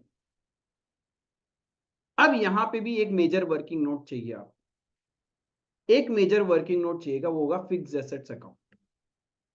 फिक्स्ड एसेट्स अकाउंट चाहिएगा बिकॉज जब आपके पास पूरा कंप्लीट क्वेश्चन होगा ना, या एडिशनल इंफॉर्मेशन रहेगी उसके बारे में, वहां पे आपको पता ही नहीं होगा ड्यूरिंग द ईयर कितना फिक्स्ड एसेट्स परचेज किया, और आपको ये नहीं पता होगा डेप्रिसिएशन कितना चार्ज किया ड्यूरिंग द ईयर। उसके लिए फिर से आपको एक वर्किंग नोट बनाना पड़ेगा, फिक्स्ड एसेट्स अकाउंट, जो क्लास 11 में डेप्रिसिएशन के चैप्टर में तुम लोग बनाता था, मशीनरी अकाउंट बोल के बनाता था ना, वही चीज आपको यहां बनाना पड़ेगा। मैं जैसा फॉर्मेट बता रहा हूं उससे ज्यादा आइटम्स उसमें वैसे भी नहीं आते और आएगा भी नहीं। क्लियर है? अब रिकॉल करता हूं क्लास 11 को, दो मेथड्स होते थे। एक होता था नॉर्मल एसेट अकाउंट, जहां पे आप डेप्रिसिएशन वहीं पे दिखाता था। फिर एक मेथड होता था asset account with provision for depreciation account. वहां पे एसेट को आप लोग कॉस्ट पे मेंटेन करते थे and all the depreciation used to be accumulated in provision for depreciation account. तो अब डिपेंड करेगा क्वेश्चन के ऊपर, इफ बैलेंस शीट में प्रोविजन फॉर डेप्रिसिएशन या एक्यूमुलेटेड डेप्रिसिएशन दिया हुआ है, भैया नहीं याद आ रहा कब किया था ये डेप्रिसिएशन, सब भूला भूला हो गया है, जाना पड़ेगा पीछे पास्ट हिस्ट्री में। ये पास्ट हिस्ट्री कुछ थी तुम लोगों की, जहां पे ये सब किया था तुम लोगों ने। एसेट अकाउंट वगैरह बना देते M1 M2 करके अलग अलग, अभी भी याद नहीं आया तो प्रॉब्लम है, फिर बादाम खाओ। SLM मेथड होता था, WDV मेथड होता था। ठीक है, एक हो गया नॉर्मल। देखो यहाँ पे मशीनरी अकाउंट में नॉर्मल एसेट को परचेज करना, डेप्रिसिएशन चार्ज करना, फिर एसेट को सेल आउट कर देना, वो सारा काम होता था। लेकिन जब आप दो अकाउंट मेंटेन करते हो,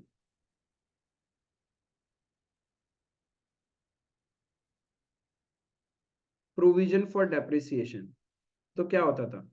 प्रोविजन फॉर डेप्रिसिएशन की वजह से asset is always maintained at cost value. उसको हम बुक वैल्यू पे तभी लेके आते हैं जब आप लोग उसको सेल करते थे, तब ये सारी कहानी आप करते थे। मोटा मोटी मैं ये बता दूं कि क्या होता, देखो समझो, एसेट अकाउंट और प्रोविजन फॉर डेप्रिसिएशन में आप लोग क्या करते थे? Whenever asset is purchased it is recorded in asset account, वो प्लस होता जाता था। जब जब उस एसेट्स को डेप्रिशिएट करना है तो आप उसको यहां से डेप्रिशिएट नहीं करता था, अलग से प्रोविजन अकाउंट में जमा करता रहता था, राइट। फिर एक समय आता था इस एसेट को मुझे बेचना है, तो बेचेगा तब प्रॉफिट या लॉस कैलकुलेट करना है। बट प्रॉफिट और लॉस कैलकुलेट करने के लिए can you compare cost value of asset with the sale value of asset. खरीदा तो 5 साल पहले, सपोज 5 लाख रुपए में, आज तुम उसको 50,000 में बेच रहे हैं, क्या ये दोनों कंपेरेबल सिचुएशन में है? क्या वैल्यू से 4.5 लाख का लॉस हो गया। 5 लाख में परचेज किया 5 साल पहले, and today you are selling it for 50,000, क्या आपको 4,50,000 का लॉस हुआ है क्या? सपोज आपने एक कार परचेज किया 10 लाख रुपए में, 5 साल चला लिया उसको, now you are selling it for 2 lakhs, क्या आपको 8 लाख का नुकसान हो रहा है क्या? भाई यूज भी तो किया, डेप्रिशिएट हुआ होगा, तो डेप्रिसिएशन माइनस करेंगे उस 10 लाख का कार में से, उसका आज का वैल्यू निकालोगे ना प्रैक्टिकली, फिर कंपेयर करोगे कि तुमको बेचने से फायदा हो रहा है या नुकसान हो रहा है। तो वही चीज हम यहाँ करते थे, बट डेप्रिसिएशन जो है वो तो इस अकाउंट में जमा है। तो जिस एसेट को आप सेल आउट कर रहे हो, सारा डेप्रिसिएशन निकाल के आप यहां से एसेट से माइनस करते थे, then you get the book value, फिर उस बुक वैल्यू को सेल कर दो तो आपको पता चल जाएगा प्रॉफिट हुआ या फिर लॉस हुआ। समझ में आया? वही चीज आपको यहां पे भी करना है। सॉरी, देखो तीसरा चीज जो सीखना है,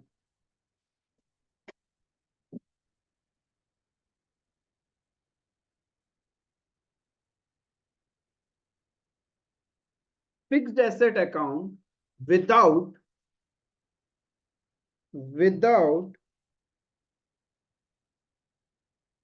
provision for depreciation.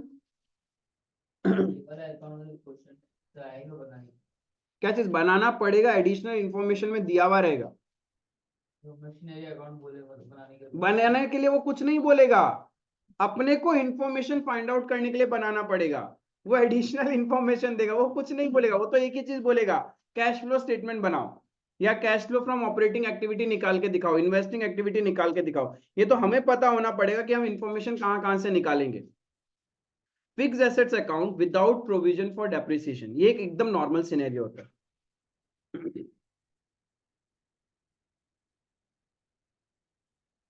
Fixed asset account है या लाइबिलिटी अकाउंट है? तो as per the rules of accounting, assets बढ़ता है तो डेबिट करना है या क्रेडिट करना है, और एसेट्स कम होगा तो क्रेडिट। तो वही चीज यहां करेंगे। तो पहले तो एसेट है, इसका opening balance to balance brought down, and इसका क्या होगा? क्लोजिंग बैलेंस भी होगा बाय बैलेंस कैरिड डाउन। ये तो क्वेश्चन ही दे देगा, बैलेंस शीट देगा तो ये तो देना ही पड़ेगा। कोई बात नहीं, चलते हैं, स्कूल की क्लासेस थोड़ी ना है जो डरना है, वो सब तो इकोनॉमिक्स क्लास में नीचे से टिफिन लेगा के खाना। हाँ वही। सवेरे सवेरे होता है, दिमाग और पेट तो बराबर चलना चाहिए।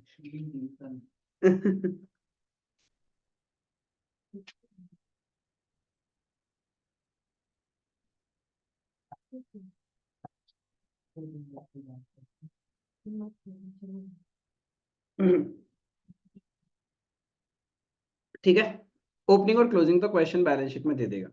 अब क्वेश्चन एडिशनल इंफॉर्मेशन में जो भी देगा, या तो क्वेश्चन बोलेगा आपका बुक वैल्यू का एसेट इतना था, इतना में सेल किया, या फिर कितना परचेज किया ये बता देगा, या फिर ड्यूरिंग द ईयर पूरा साल भर में आपने कितना डेप्रिसिएशन चार्ज किया वो बताएगा।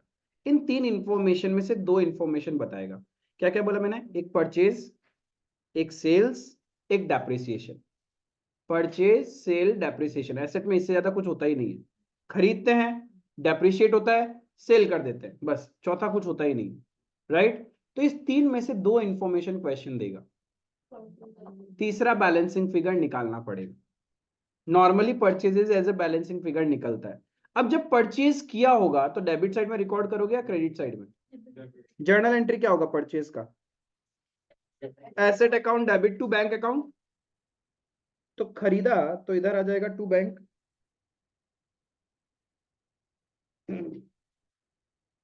ये क्या है? परचेस्ड।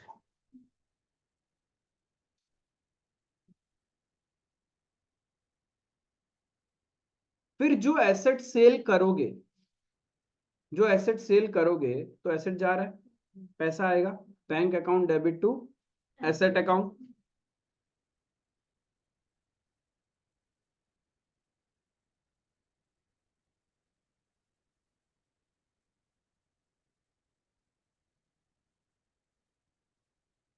सेल वैल्यू बेचने से या तो नील बट्टा सन्नाटा, no profit no loss, tension नहीं है, या फिर प्रॉफिट होगा या लॉस होगा।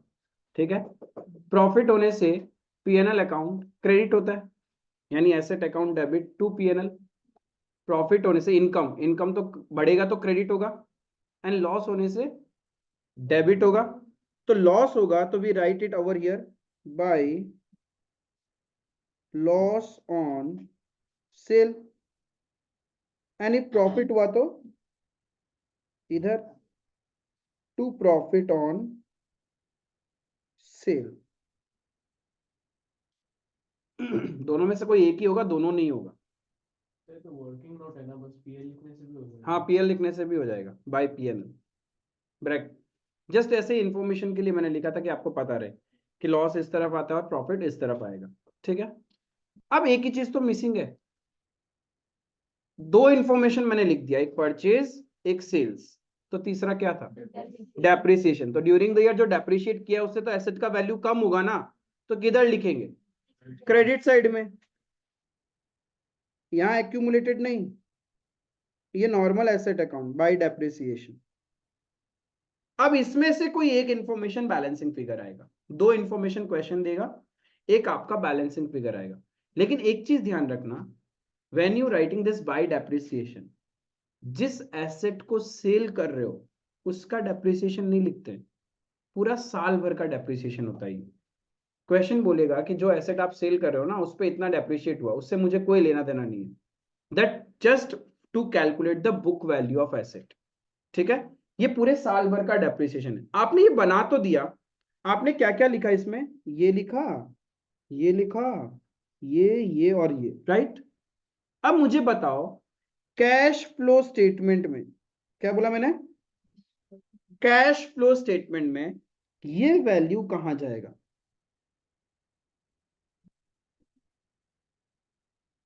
कैश फ्लो स्टेटमेंट में इन्वेस्टिंग एक्टिविटी में आउटफ्लो ऑफ कैश माइनस होके, खरीदा है ना फिक्स एसेट्स, तो फिक्स एसेट्स खरीदना तो इन्वेस्टमेंट ही है, तो ये जाता है कैश फ्लो स्टेटमेंट में इन्वेस्टिंग एक्टिविटी में माइनस हो जाएगा।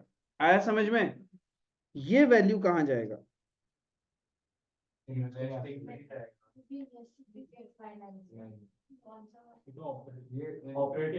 ऑपरेटिंग एक्टिविटीज में, नॉन ऑपरेटिंग एक्टिविटी में माइनस हो जाएगा। देखो चेक करो, ऑपरेटिंग एक्टिविटी में आपने लिखा था profit on sale of asset,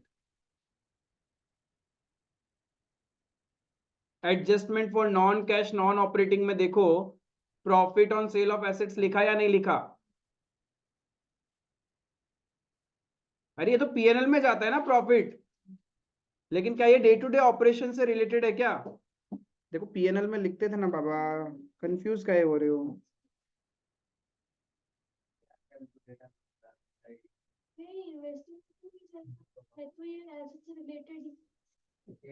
investing में सेल वैल्यू जाएगा, 10,000 का तुम्हारा एसेट था, तुमने उसको 12,000 में बेचा, तो इन्वेस्टिंग में कितना जाएगा? 12,000 इनफ्लो ऑफ कैश। ये जो बीच का 2,000 है अकाउंटिंग एंट्री, ये कहां जाएगा? इसको तो रिवर्सल करते हैं ना हम लोग प्रॉफिट ट्रीट करके। ठीक है, तो profit on sale of assets कहां शो करेंगे हम लोग? नॉन कैश नॉन ऑपरेटिंग के एडजस्टमेंट में। क्लियर है? फिर भैया ये तो बाद में तो आएगा ही ना। कहाँ आएगा? इन्वेस्टिंग में क्यों आएगा? सेल वैल्यू आएगा इन्वेस्टिंग में, वहां पर आएगा ना। हाँ सेल वैल्यू आएगा, डबल काउंटिंग नहीं है। हर एडिशनल इंफॉर्मेशन का डुअल इंपैक्ट होता है, every additional information will have a dual impact, दो जगह तो उसका इंपैक्ट जाएगा, तभी आपका कोई चीज मैच करेगा। फिर से बोल रहा हूं, actual cash inflow and outflow वो जाता है इन्वेस्टिंग में, बट ये प्रॉफिट और लॉस तो क्या है, अकाउंटिंग एंट्री को मैच करने के लिए हम लोग यूज करते हैं, ठीक है। इसीलिए adjustment for non cash non operating में वो रिवर्स हो जाता है। फिर से बोल रहा हूँ, ये कहाँ जाएगा, adjustment for non cash non operating में क्या करोगे इसका, माइनस माइनस। ये कहाँ जाएगा, इन्वेस्टिंग एक्टिविटी में outflow of cash, investing activity में आउटफ्लो ऑफ कैश। भैया नहीं याद रहता, कोई बात नहीं, लिखो।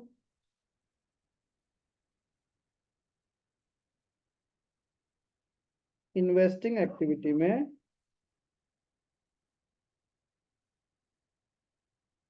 आउटफ्लो दिखाएगा,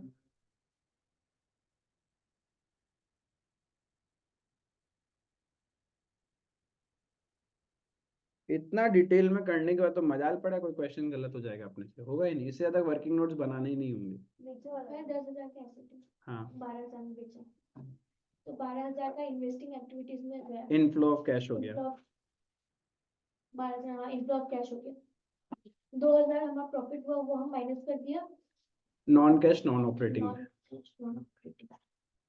क्योंकि तुमने पीएनएल का क्रेडिट में लिखा होगा ना, by profit on sale of assets. तो हमारा इनफ्लो तो 12,000 का हो गया। हाँ, तो इनफ्लो तो 12,000 ही दिखा रहा है तुम, वो तो इन्वेस्टिंग में दिखा रहा है तुम, ऑपरेटिंग में क्यों कंसिडर करेगा प्रॉफिट को, करना चाहिए क्या, बट तुम तो प्रॉफिट बिफोर टैक्स पे खड़ा है, यानी तुम वो कंसिडर कर रहे, नहीं करना चाहिए ना, हटाना चाहिए, इसीलिए तो हटा रहे हैं उसको। प्रॉफिट, हाँ, अरे देखो, प्रॉफिट बिफोर टैक्स तक आने के लिए तुमने उस प्रॉफिट को कंसिडर कर लिया ना, हाँ, लेकिन क्या ऑपरेटिंग एक्टिविटी के लिए कंसिडर करना चाहिए था क्या, इसीलिए तो इसको रिवर्स कर रहे हैं ना, माइनस कर रहे हैं, और फिर 12,000 आ जाएगा। 12,000 इन्वेस्टिंग में प्लस हो जाएगा।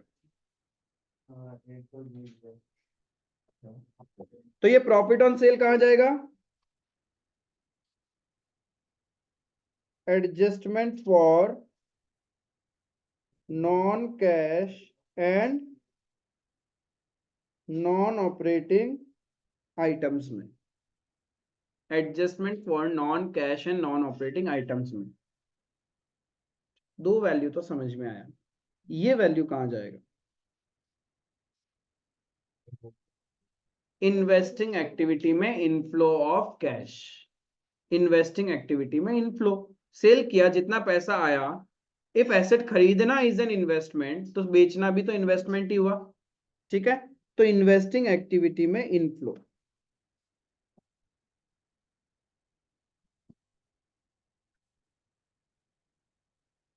इन्वेस्टिंग एक्टिविटी में इनफ्लो, क्लियर है। लॉस ऑन सेल कहाँ जाएगा, नॉन कैश नॉन ऑपरेटिंग में एड बैक हो जाएगा, रिवर्स, क्लियर है।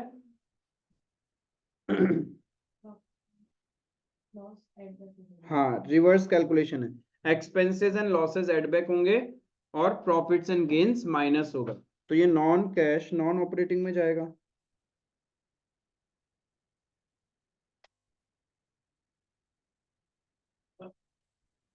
तो फिर ये डेप्रिसिएशन कहाँ जाएगा,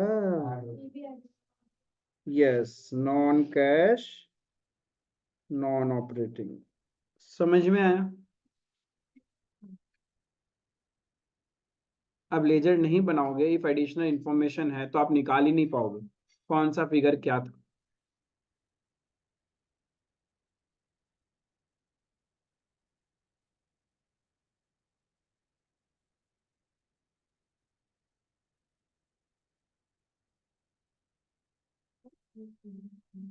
क्या चीज,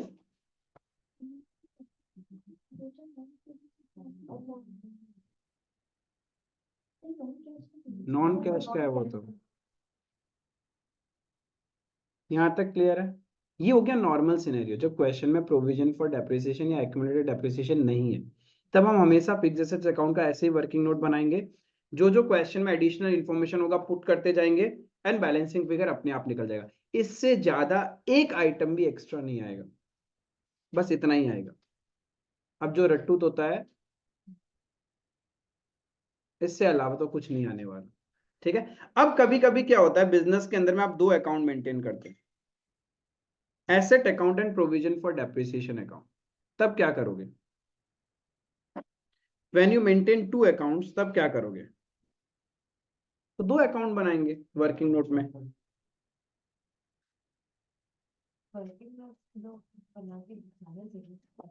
बिना बनाए निकाल नहीं पाओगे। लगता बहुत आसान है, हाँ भैया ऐसे से तो पता है, तुम ऐसे ही निकाल लेंगे, बट तुम भूल जाते हो तुम गरीब हो, तुम्हारे पास तो कैलकुलेटर भी नहीं है। कुछ बोर्ड्स में मिलता है, तो तुम्हारे पास तो वो भी नहीं है। तो तुमको तो बनाना ही पड़ेगा। जिनको मिलता है उन लोग तो फटाफट कर लेते हैं, ये फिगर यहाँ से आया, ये फिगर वहां से गया, बट तुम लोग के लिए तो क्या है, बेबसी और लाचारी है। You are differently abled. when both fixed asset and,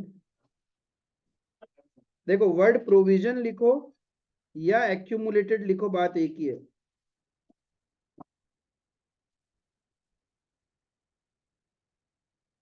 depreciation account is maintained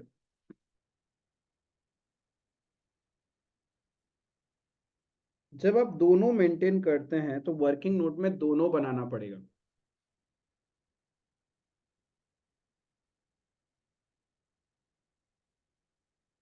एक बनेगा फिक्स्ड एसेट अकाउंट, इसका ओपनिंग बैलेंस होगा एंड क्लोजिंग बैलेंस होगा।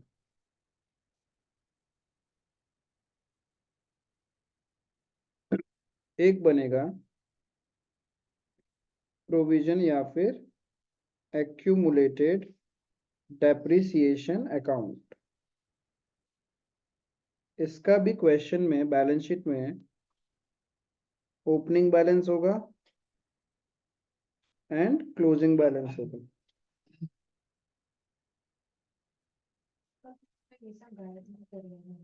क्या चीज? हाँ, ये ओपनिंग क्लोजिंग हमेशा दिया हुआ रहेगा, ये सब कुछ अज्यूम नहीं करना। हर केस में ओपनिंग क्लोजिंग तो मिल ही जाएगा, फिर कुछ एडिशनल इंफॉर्मेशन में कहानी चलती रहेगी। क्या चीज? 6 मार्क अलग से भी आ सकता, सिर्फ 6 मार्क्स का ऑपरेटिंग एक्टिविटी, तभी भी ये सब पॉइंट्स रहेंगे। 2 पॉइंट तो एडिशनल में रहेंगे ही रहेंगे आपके एग्जाम में, एंड लकी एनफ रहे तो 1 पॉइंट। तो डिपेंड्स कि क्या होने वाला है तुम लोग के साथ।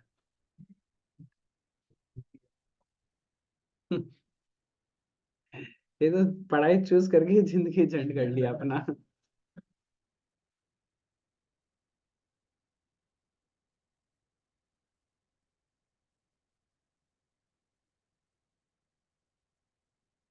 अब देखो, इफ एसेट्स खरीदा होगा तो वो तो एसेट अकाउंट में आएगा, टू बैंक परचेज बोल के।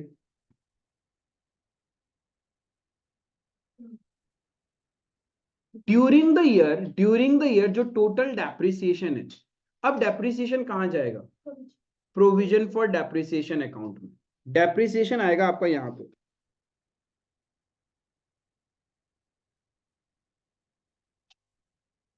करंट ईयर का टोटल डेप्रिसिएशन,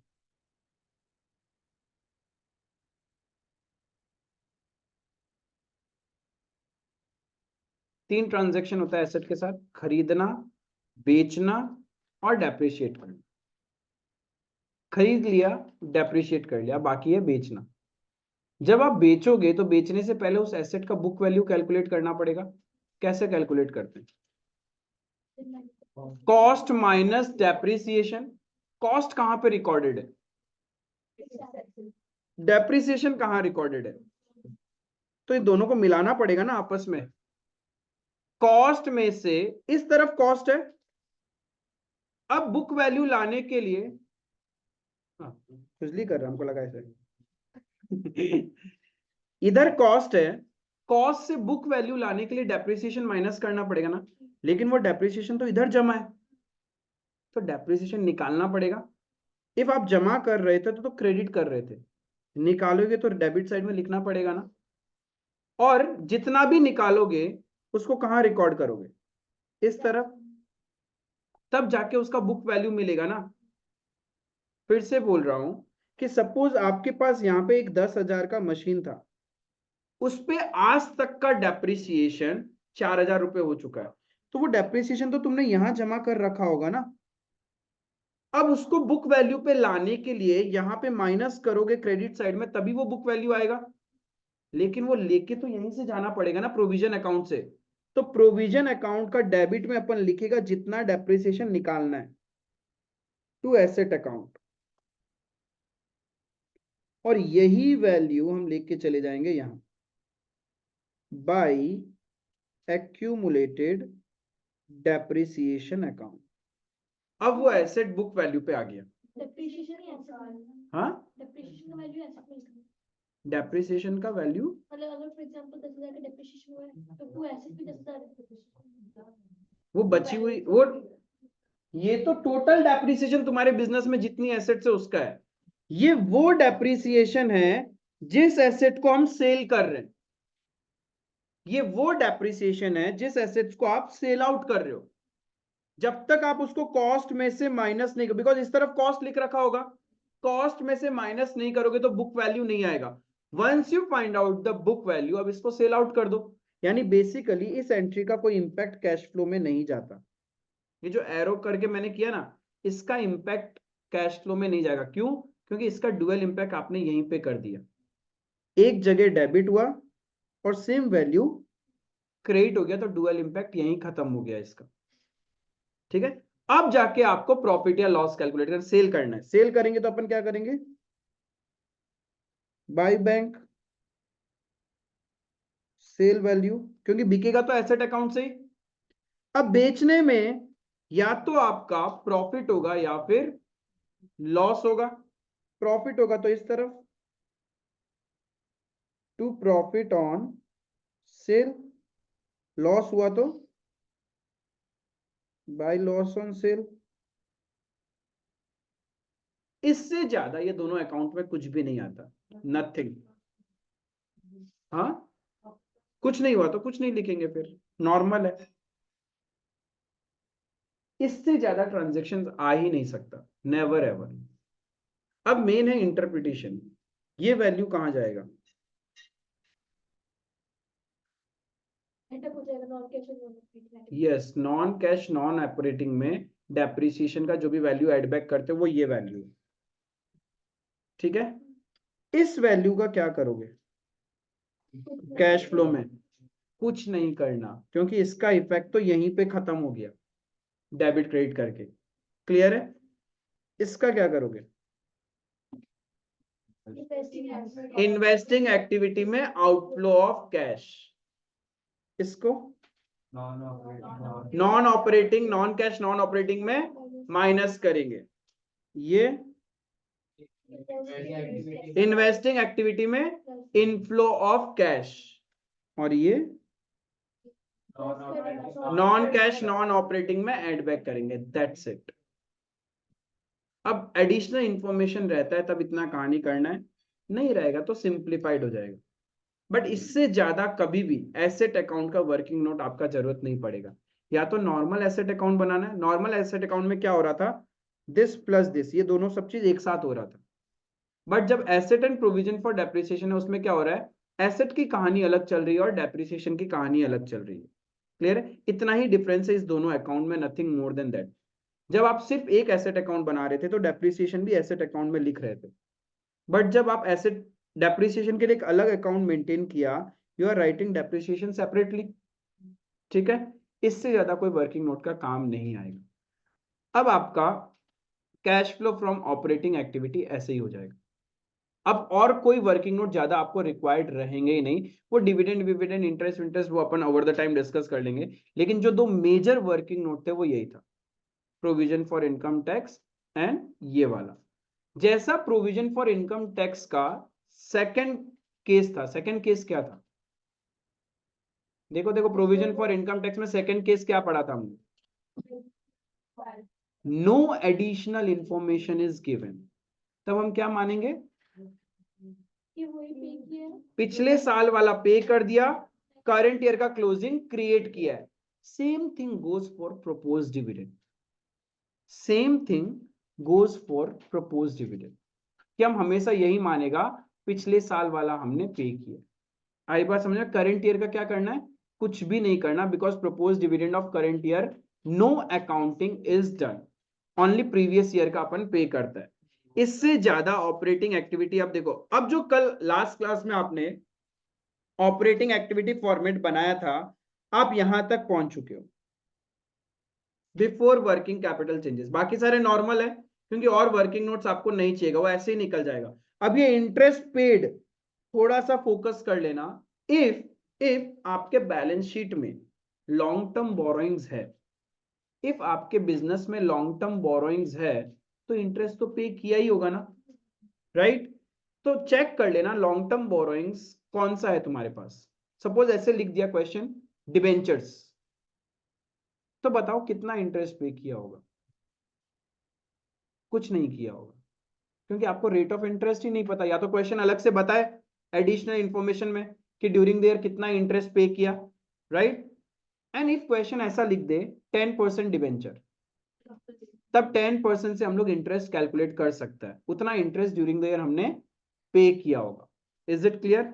वो सारा कहानी आएगा, एंड बाकी नथिंग मोर देन दैट। और जो जो मेन था वो सब आपने कैलकुलेट कर लिया।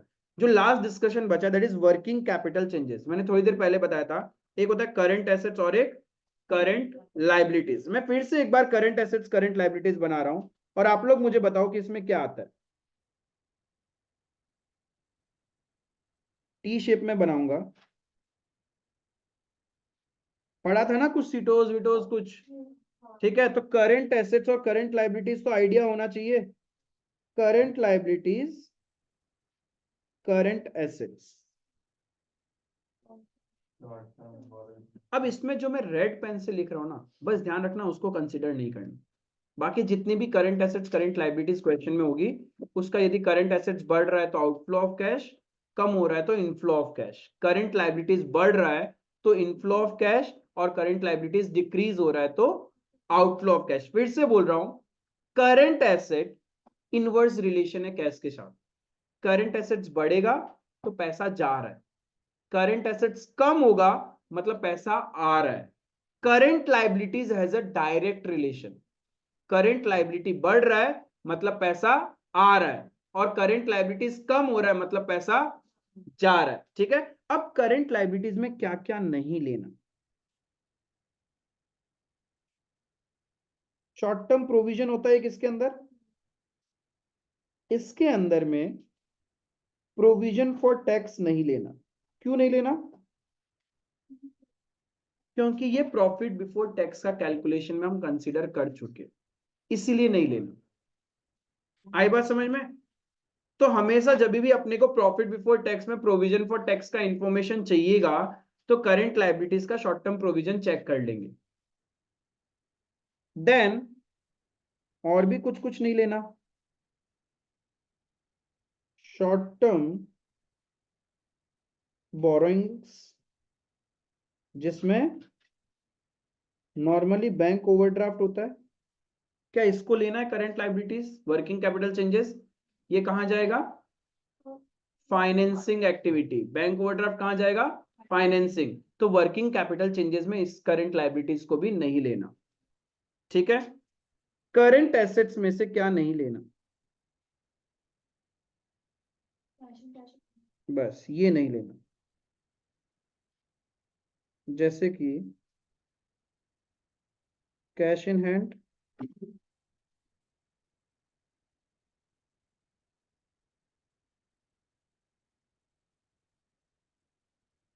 मार्केटेबल सिक्योरिटीज, एंड देन अलग से एक होता है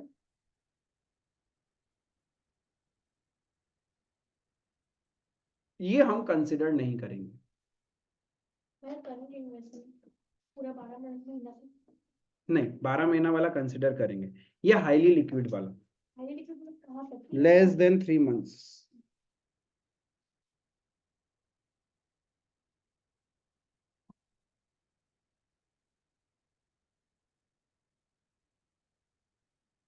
तो ये है ना करंट इन्वेस्टमेंट में ऐड नहीं होगा, मतलब हम्म? ऊपर वाला जो करंट इन्वेस्टमेंट है तो उसमें नहीं होगा। नहीं, नहीं होगा। वर्किंग कैपिटल चेंजेस में हम लोग इसको नहीं लेगा, क्योंकि ये कैश एंड कैश इक्विवेलेंट्स का पार्ट बन जाता है। बस इतना चीज आप इग्नोर कर देना, बाकी जितनी भी current assets and current liabilities है उसको प्लस माइनस करके देखेंगे, current year minus previous year, current year minus previous year.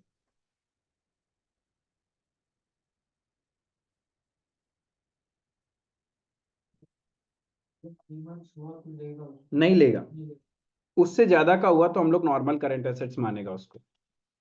ये जो रेड में लिखा वो लेना नहीं है अपने को वर्किंग कैपिटल चेंजेस में, नॉट टू बी कंसिडर्ड।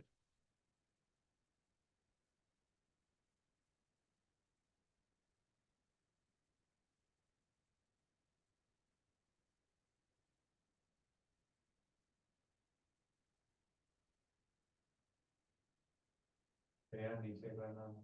अरे वही तो आइटम थे, कहाँ अटक जाता है तुम। बंटी का साबुन।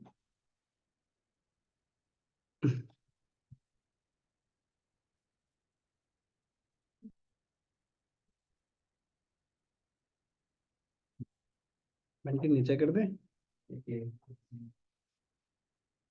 अबे कैश एंड कैश इक्विवेलेंट्स वाली चीजें लिखनी है।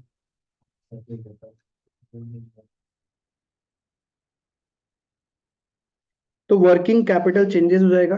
हाँ, क्या लिखना था, पड़ोसी लिखा तो। वर्किंग कैपिटल चेंजेस में कुछ नहीं करना, करंट एसेट्स बढ़ा तो outflow of cash, current assets गिरा तो inflow of cash, current liabilities बढ़ेगा तो inflow of cash, current liabilities गिरेगा तो आउटफ्लो ऑफ कैश। बस वो प्लस माइनस करेगा तो हम लोग को मिल जाएगा cash flow before income tax paid, and then income tax pay करते ही नेट कैश फ्लो पॉजिटिव आया तो net cash flow word use करना है, नेगेटिव आया then you will use the word net cash used from operating activity. And if ये clear है तो कैश फ्लो बनाने में कोई झंझट ही नहीं होगा, बिकॉज सबसे लेंदी यही है ऑपरेटिंग एक्टिविटी। इन्वेस्टिंग फाइनेंसिंग में तो कोई फॉर्मेट भी नहीं है, सीधा प्लस माइनस है। ठीक है, एक बार लास्ट मेरे को बता दो, cash flow from operating activity indirect method, सबसे पहले क्या निकालना है, नेट प्रॉफिट बिफोर टैक्स, उसके बाद adjustment for non cash and non operating items, इसको प्लस माइनस करके क्या मिलेगा आपको, operating profit before working capital changes. उसके बाद क्या करना है, adjustment for working capital changes. फिर वो एडजस्टमेंट करने के बाद क्या मिलेगा, cash flow before income tax paid. फिर इनकम टैक्स पे कर दोगे तो आपको क्या मिलेगा, नेट कैश फ्लो और net cash used from operating activity. ठीक है, अब जिसका मुंह में दही जमा हुआ था फिर से बोलो, सबसे पहले क्या लेना है, नेट प्रॉफिट बिफोर टैक्स, उसके बाद adjustment for non cash non operating items, इसको प्लस माइनस करके क्या मिलेगा, operating profit before working capital changes. फिर क्या करना है, adjustment for working capital changes, वो करने के बाद क्या मिलेगा, from operations before income tax paid. देखो normally before extraordinary item and income tax होता है, बट एक्स्ट्रा ऑर्डिनरी आइटम तुम्हारे बोर्ड्स के लिए रेलिवेंट नहीं है इसलिए नहीं लिखा। ठीक है, जो एक्चुअल फॉर्मेट है उसमें एक्स्ट्रा ऑर्डिनरी आइटम भी है। इनकम टैक्स पेड, फिर अपन क्या करेगा, इनकम टैक्स पेड लिख देगा तो निकल जाएगा नेट कैश फ्लो और net cash used from operating activity. ठीक है, प्रॉफिट बिफोर टैक्स कैसे कैलकुलेट करना है, सपोज बैलेंस शीट दिया हुआ है, बैलेंस शीट दिया हुआ है, प्रॉफिट बिफोर टैक्स कैसे निकालेगा, सबसे पहले, अरे ना ना बाबा, पहले profit for the year, profit for the year कैसे निकालेगा, current year PNL minus previous year PNL, तो प्रॉफिट फॉर द ईयर आ गया। फिर उसमें चार चीज एड बैक करना है, क्या क्या, transfer to general reserve, interim dividend, propose dividend of previous year, current year का कुछ नहीं करना, ध्यान रखना। कौन सा करोगे? Propose dividend of previous year. Current year लिखा हुआ रहा तो कुछ नहीं करेगा उसका, ठीक है। और एक item, provision for income tax, provision for income tax. फिर से चारों आइटम बोल रहा हूं, provision for income tax, transfer to reserves, propose dividend of previous year, interim dividend of current year. And एक आइटम लेस होता है, इनकम टैक्स रिफंड। ये याद नहीं भी रहा तो चलेगा क्योंकि बोर्ड्स में नहीं रहता। क्लियर है? तो आ गया profit before tax. Then we have adjustment for non cash non operating items. तो नॉन कैश के certain examples, depreciation on tangible fixed assets, amortization of intangible asset, or writing of fictitious assets, creation of any type of provisions other than provision for income tax। ठीक है, चारों फिर से बोलो, यही majorly चार होता है। depreciation on tangible fixed assets, amortization of intangible assets, writing of fictitious assets, any type of provisions other than provision for income tax। ये नॉन कैश हो गया। फिर non operating items, interest paid, loss on sale of assets, profit from sale of assets, interest received, dividend received. वही क्या, ये तो majorly ये पांच ही तुमको ध्यान में रखना है। फिर से बता रहा हूं, इंटरेस्ट पेड, इंटरेस्ट रिसीव्ड, ठीक है। Dividend paid, dividend received, paid हमने ऑलरेडी कंसीडर कर लिया प्रॉफिट बिफोर टैक्स का कैलकुलेशन में। Interest paid, interest received, dividend received, profit on sale of asset, loss on sale of asset. ज्यादातर बस ये पांच ही ध्यान में रखना है, क्योंकि हमने प्रॉफिट बिफोर टैक्स में किया ना interim dividend, propose dividend of previous year, तो वो वहीं पे कंसिडर कर लिया। यहां तक ठीक है। तो नॉन कैश नॉन ऑपरेटिंग हो गया। अब इसको प्लस माइनस करेंगे तो अपने पास आ जाएगा operating profit before working capital changes. अब वर्किंग कैपिटल में क्या लेना है?